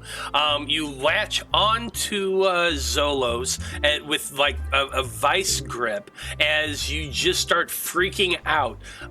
Something grazes the back of your leg, and you're not sure what it was, and you can't feel the bottom of the ocean, and and Zolos is just kind of cold and clammy, and all of these sensory things are just hitting you all at once, and you just go into a full-blown panic mode. Zolos, I need you to roll for me another swim check to stay upright and able to hold the both of you up as Lark just full-on freaks out. You're going to aim for a 5 on this one. Am I rolling or is Zolos rolling? Zolos is rolling. Okay. I don't know how safe it is to have you roll. I'm busy panicking right now. You said a 5? Yeah. It is a 2. Okay.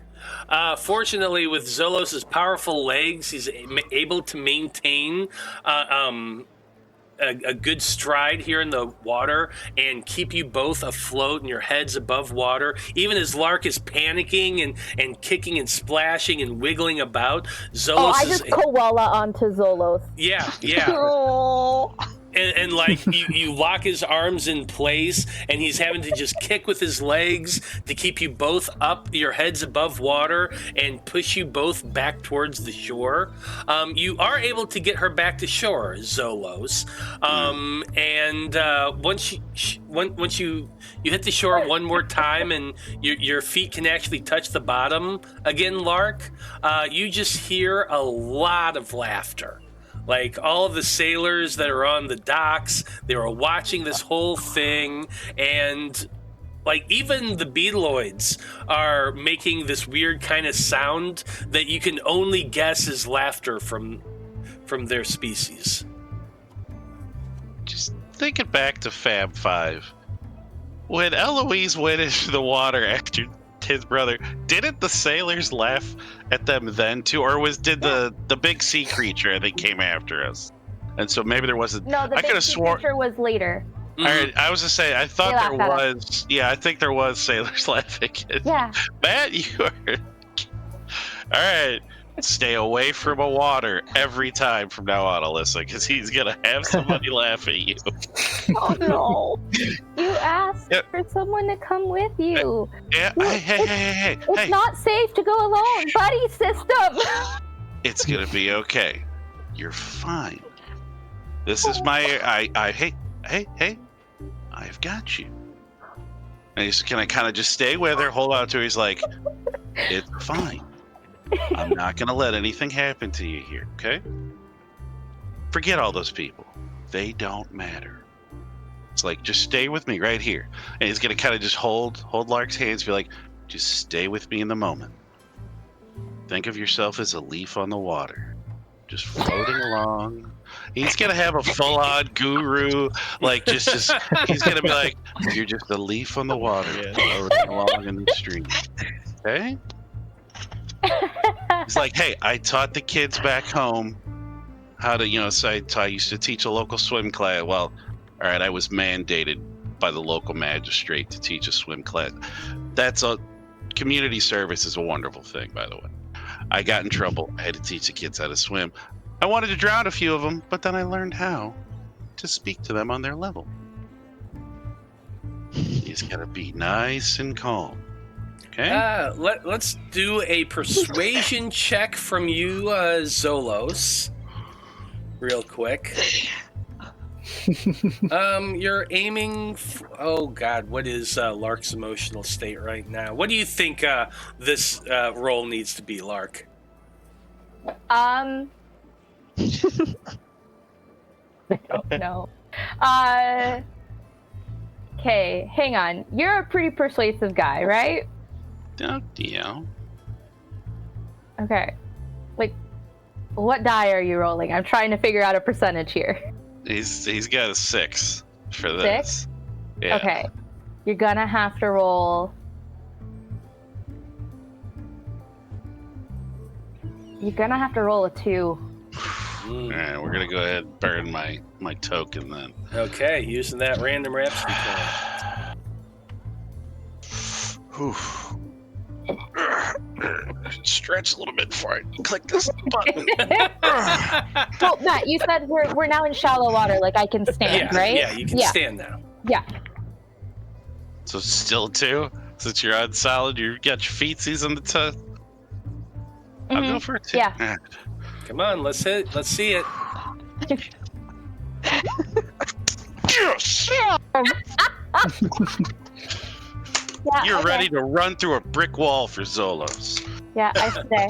No, if you had failed, I was gonna take off running back to the ship. Oh, No matter how That much was I so believed in close. the buddy system and not swimming alone, I would have taken off running. But I'm here. Hey, you're here, and Zolos's honeyed words just kind of connects with you, Yeah. and you after a few moments of him talking to you, you're starting to regain your composure. You're starting to calm down, and then you realize all the people are up on the docks, just watching this whole thing and kind of chuckling a little bit. But now that the big scene is over, people are starting to disperse. He's like, we won't go further out anymore. We'll just stay right here. Just You know relax. what? How about I just sit in the shallows and splash around and I'll watch you swim. This is all about Better. relaxing. We're just trying to take a load off. We've had a harrowing week. You know, big, like, space fish tried to kill us. I got arrested. You did. That was, you know what, though? That was pretty badass. That was pretty cool. It didn't feel badass. Well, hey, you know what? I mean, sometimes you just got to roll a hard 6. You know what I mean? You just got to. You go to prison for your convictions. I have seen the inside of a cell before, so I know what I'm talking about here. Yeah, you just gotta do what you gotta do. But you know what? You escaped, didn't you? That's even more badass. And then you were killing. Like, how many zombies did you kill? Oh, I don't know. I blacked out. He's just like looking at Larkin like awe. He's like, "You are so awesome." He's almost like he's like, all right, we gotta hang out more. You were cool. All right, you could teach me a thing or two. Wow. It's like, and I thought I was confident. You just blacked out, just killed everything in sight. You have no idea. You know, you killed like almost everything. We just kind of watched. Hey, and you're driving the ship so well. You are taking so much on yourself. This is our chill time, all right? Just chill. If you want to sit in the sand, just put your toes in the water. That's all about good. Get yourself a little drink. Just enjoy yourself. This has been Coffee Talk with Zolos.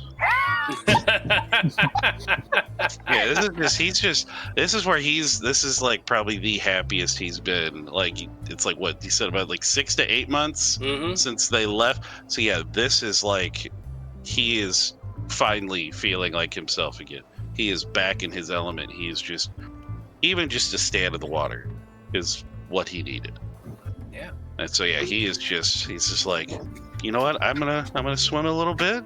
You just chill here? You know what? Look for seashells. That's always fun. See, I have no idea what would be here on this beach. What kind of creatures would show up? I'm sure there's something we can find that's cool. Just enjoy yourself. Take a load off. There's nothing that you need to be worried about involving stuff killing us or involving the job or pirates. Just chill. I'm gonna build a sandcastle. That's also a lot of fun on the beach. Okay. And that's kind of where we fade to black. As everybody finishes enjoying their time playing in the water or whatever.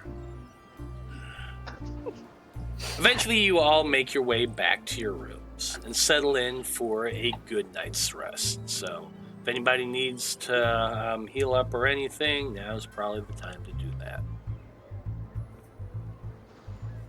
Eventually you're woken once again. I have had a wound this whole time of 1 hit point down. I guess anybody would do that. Does resting restore any effort? Doesn't it fully restore effort? I believe so, yeah. Fully restores Yeah. effort. Okay. Oh, but only one wound and 1 health, right? Yes, 1 wound, Okay. 1 health, and All effort, 1 all wound, effort. 1 health. Okay. Correct. Cool.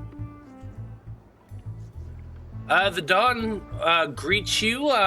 There aren't any chickens or roosters to crow at the sun, but there is a strange sort of crickets chirping sound that you hear when you first all wake up. You all gather together, have breakfast, and discuss the plan for today. You're all supposed to head to another city up on the largest continent here on the planet. You're heading to a town called Crib-Ula. You're supposed to How do be you spell that? Krib-Ula. UL? Crib-Ula. Crib-Ula.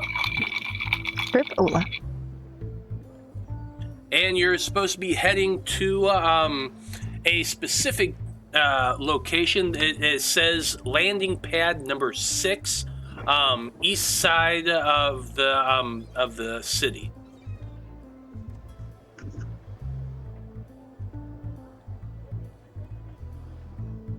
Your instructions include presenting yourself to the dockmaster there, at which point they will be able to get you everything else you need.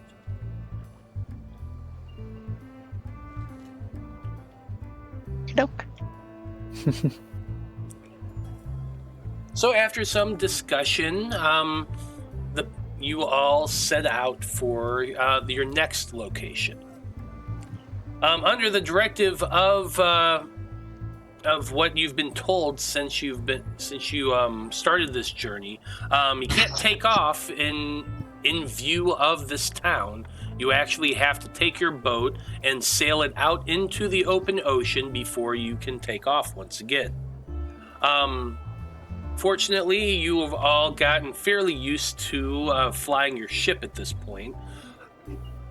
You have Bertarelli and Lou Jeem who can assist you as well. So really all you have to do is weigh anchor, push off from the port, drift back enough to turn the ship around and to drop your sails, which will allow you to sail out of the docks. So my question is first, who is piloting and who is taking command of the ship? In other words, who's putting on the crown? I'm okay with piloting again.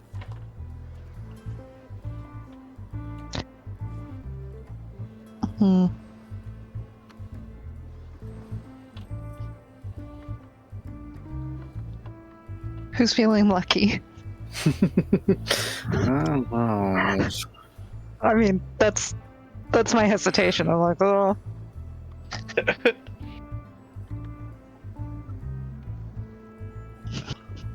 I mean, yeah, shit. Zolos, I mean, no one's volunteer. Sure. What am I rolling here? What's the number again? Rolling a d10, aiming for a 5.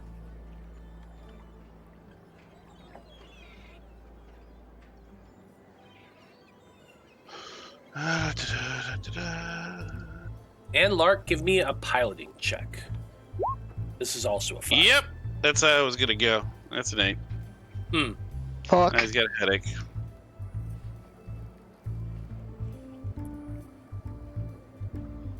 This ain't his bag. Yeah, Zolos is going to place the crown on his head, and the moment he does, his eyes go white. They roll up into his skull. He just drops down into the chair and just sits there frozen, mind locked in place. But the engines do come on.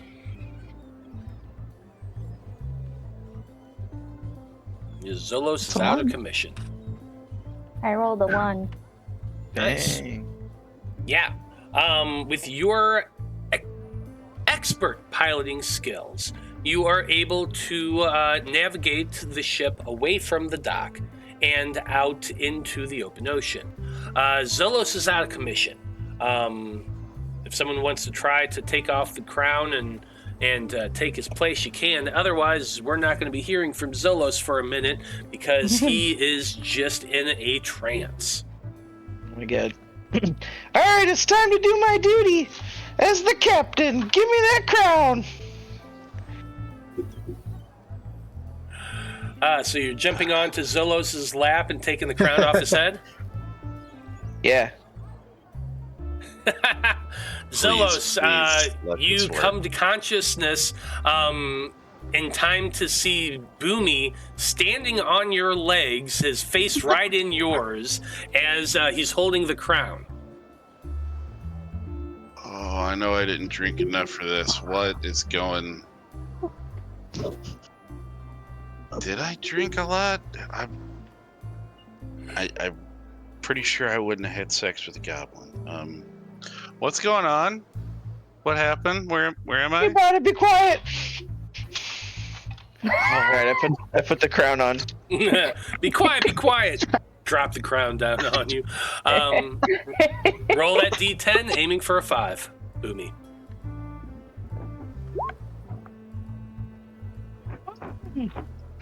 Let's go! Yeah, you place the crown down on your head. You feel a little bit of that tingle in the back of your skull, but you focus your magic and you are fine. You are able to take command of the ship and power up the system. And once the crown's down on your head, you look over at Zolos again and just give him a big old grin. Yeah, this ain't my thing. Set a course for that supply house, Mr. Lark. Aye, aye, Captain. To infinity and beyond. Jesus. I mean, I'd rather go home, but okay. We're working on it. Takes you a couple hours to get far enough away from the port. That way you can take off once again. But once you get to that point, you start up the engines and bring the ship into the air, flying at a nice cruising speed just above the ocean itself. You bring your ship a little bit higher and higher as your speed increases, and you begin turning yourself north, heading to the northern hemisphere. Your journey takes about 16 hours in total, not quite a full day. But eventually you do see the continent itself looming up overhead. You're high enough now that you can see some of the distinct details of it. It is a very large continent. Lots of mountain ranges. Just watching from your ship down below, you can't help but just kind of think to yourself, how very similar it appears to your home of Jura. Those of you who've actually been in the mountains before have looked out over the landscape and seen it from a high altitude before. Those of you who haven't, well, you saw the planet itself as you were approaching. And just, I can't help, none of you can, or what's the best way to say it? You all can't help but reflect at just how similar things look this high to your home planet. Must be a little bit comforting, at least, to see. Your journey continues on over the continent, and you lose sight of the water altogether after a certain point. The directions you are given lead you to a very large desert. And in the center of that desert is a single mesa, a large kind of mountain mound, where a city has been built around it. It is a beautiful sight, a very tall, lone stone structure, a mountain, but with a very flat top, and buildings kind of encircling around it, spiraling down to the ground below. The city then spreads outward from there. It's quite a big one. You can see in the distance, now that it is actually getting dark, lights are beginning to emerge throughout the city, illuminating it quite well. And it's almost like, looking down at an anthill. Like, have you ever seen those anthills, the big tall ones in Australia? It kind of reminds you a little bit of that. Oh yeah, that's cool. The dock is in the northern section of town. It's just a gigantic landing pad and platform. As your ship goes flying over the city, the communication crystal in the cabin lights up, and you hear someone speaking in it in the same beetloid language that you've been hearing this whole time. Aravast, who's been with you in the cockpit this morning, goes over and begins responding, and after a bit of a back and forth, he tells you all that the city down there contacted you asking who you were. He identified your ship as the Wayfinder, and said that they were heading to the landing platform. He tells you that he was given instructions on where to go from here. He tells Lark that you have to follow a very specific route, which leads around the city itself and towards the other side, where they instruct you to land at the landing platform. Lark, I'm going to need you to make 2 piloting checks for me.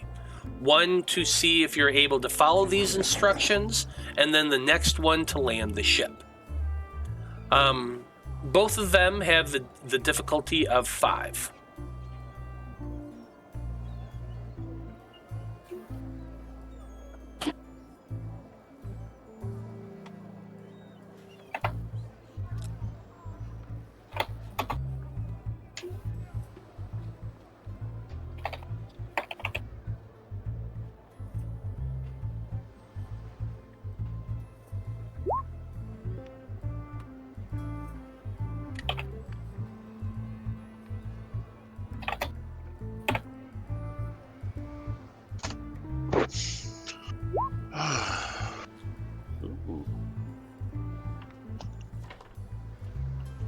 Four and a 3. Alright.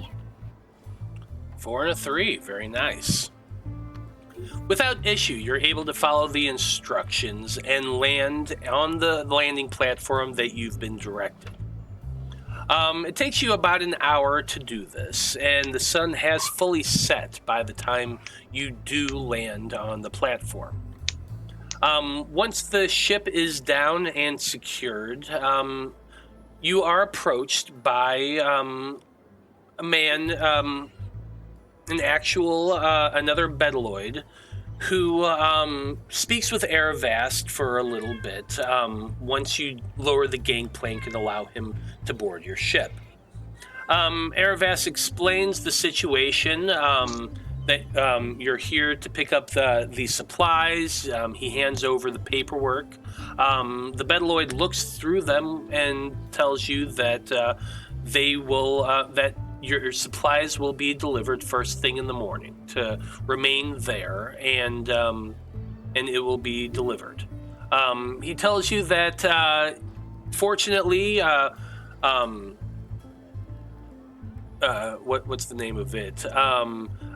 Ricky Timo actually contacted them ahead of the time yesterday to let them know of your arrival. So this should be a relatively easy process.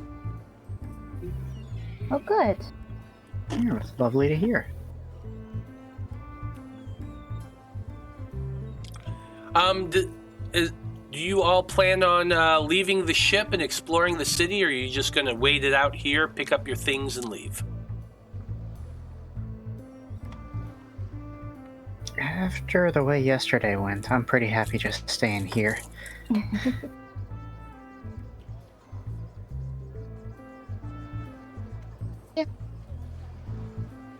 Okay, fair enough. I just would like to see whether or not we get to derail you any further.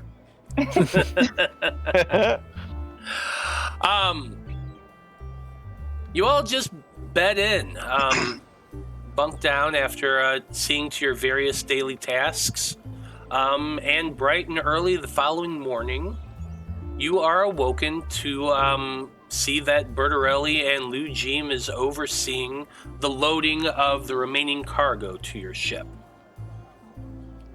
After 2 days of kind of waiting around and not doing a whole lot, you have secured all of the supplies that Crowborn needs at the Rock of Ral. You're all feeling confident and happy that you were able to succeed in your mission. Once the cargo hold has been filled, the doors have been closed, and you all once again sit down in the command cabin to discuss what comes next. From here, you just got to get back to the Rock of Ral, which is a couple-week journey, and you also have to make some decisions about what you're going to do once you get back. Crowborn is going to pay you, of course, but you have to decide what you're going to be doing from there. So you got a 2-week journey to decide that. But with that in mind, Lark, you take command of the vessel once again, and you go to the helm. Who's going to be wearing the collar or the crown? And yeah, who's going to be I'll wearing? Try it again. Okay. Fair enough. Go ahead. And Lark, double trouble. Fly in the ship. Well, Boomy, go ahead and give me that D10 check. You're aiming for a 5.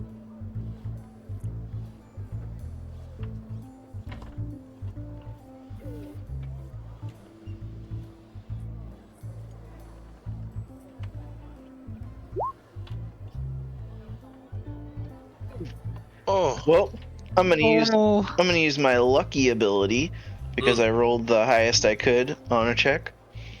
Nice. And I can spend 2 effort to succeed instead of fail. I like it. You place the crown on your head once again. Focus up your magic, and with that, the engines come to life once again. Lark begins by just lifting the ship into the air using the giant engine fans on the side. You can't help but notice, Lark, that as you're doing that, the ship is listing a little bit. It's definitely taking a little bit more power to lift up off the ground now that your cargo hold is very, very full. And as you begin maneuvering the wheel, it is reacting a little bit slower than what it had previously. It's a noticeable difference. Not enough to like stop you from flying. It's just you can tell there's a little bit of a resistance as you're turning the wheel. But you do lift off the ground and begin rising higher and higher away from the planet and its atmosphere. You hit that crest about an hour later, and you see your ship sails off into the astral sea once again. Once the ship is far enough away from the planet, you angle it following the navigation computer that you have at your side to where the Aether current resides. Once you get into position, you hit the button on your ship, the Aether sails come down, and your ship rockets off, being carried away by the current in the direction of the Rock of Ral. And I think that's actually an excellent place to end things for this evening. The Wayfinder now has a 2-week journey back to the rock where they can drop off their supplies and think about what comes next for the crew. But of course, you know, the traffic lanes of the Aether space is fraught with peril. So we're going to find out exactly what happens on that journey when we come back in about 2 weeks. Let's see, in 2 weeks it is, the 16th. So we will be back in 2 weeks to play once again. Well, thank you to everyone who watched this evening. We very much appreciate you tuning in and hanging out with us. Come back in 2 weeks to find out what chaos our heroes get into now that they are trying to make it back to the Rock of Ral with a full cargo hold of supplies. Should be very, very interesting. Oh boy. Well done, everybody. You've survived another day. As always, I like to go around the table and have everybody tell us who they are and where we can find them on the internet. And Zolos, you were the one who did the recap, so why don't you go first? Well, I have been Zolos Vohnagath. Regular name is Joe. And I also am on the Wednesday of this very same week with the Curse of Strahd campaign. Unfortunately, this week we have a couple people who are going to be out, and so we're just not going to, because it's a very important episode. We just beat a bunch of druids and some berserkers at a, kind of essentially a Wicker Man style kind of ceremony, and then Strahd showed up, and he might kill our paladin. And he's the one that can't be there in particular. So yeah, we're gonna have to hold off. I think New Year's Day is when we're back, because New Year's Day. Brandy, who is one of our characters in that same campaign, also on the 18th, it's their birthday, and so we won't be having that show. So yeah, January 1st is the next one for that. So look forward to that. Strahd could kill everybody, or Cog could be the only one to survive. Yeah, we'll find out. Chances are he's just going to kill everybody. Hey, he wants Cog is a very intuitive, very he loves books. He'll be Strahd's pet. He has no shame. He just he could be his librarian. I'm sure Strahd doesn't have one of those. We'll see. Backup plan. Love it. So yeah, but come back then. Ezra, you're next.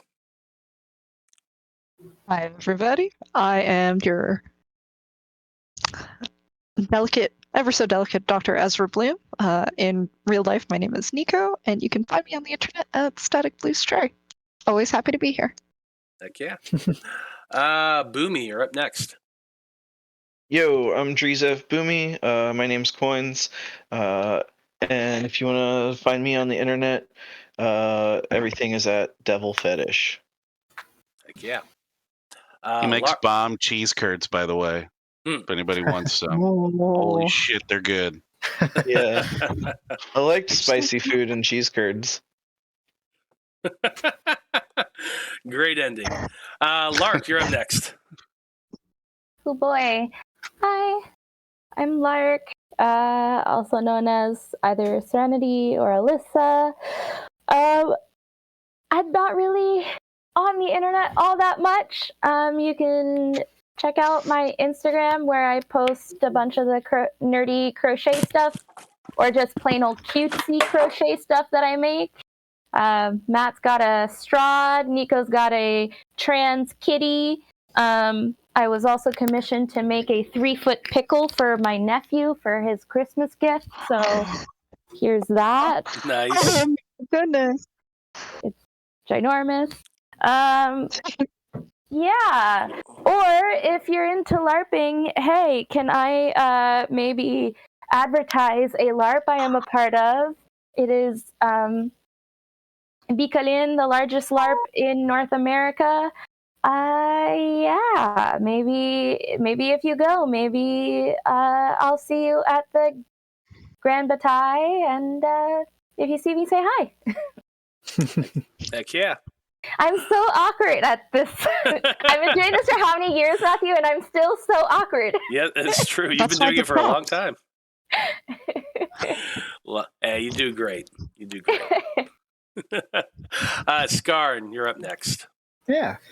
I'm Nobody. You can find me on the internet at Nobody Adams. It's Adams with 2 Ds like the family. I do a ton of stuff, so I never talk about all of it. But this week, I'm not talking about a thing that I did at all. A close friend of mine, Pixel Bismuth, has created and released their first RPG system. Nice. Arc City Arcane Blues is the title. They've been working on it for about 4 years now, and have just released a truly incredible book. It uses tarot cards to resolve things. It's a full 78-card tarot deck that you use to just figure out whether your actions work or not. And the book also includes a ton of stuff, like a GM system for just generating random missions by drawing cards out of a deck. It's great. Fun. That can be found at pixelbismuth.itch.io/ACAB, ACAB. Definitely go check that out. Well, as always, I am Matthew R. Dawson, your friendly neighborhood host and game master here on the Random Rhapsody Network. You can always find me right here every Monday and Wednesday running crazy games for crazy people, always having a blast doing it. You can find me as Scruffy Wanderer on the tweets and the Instas. If you want to come and just bullshit with me there, you absolutely can. If it's a social media site, look for me as @Scruffy Wanderer. I guarantee I'm there. So yeah, I'm kind of everywhere. Yeah. Other than that, on behalf of everyone here in the Wayfinder crew and everyone with Random Rhapsody, I just want to say, thank you, folks. It's been a delight. So long. Good luck. And until next time, may the winds of Æther ever fill your sails. And good night. Night. Yep.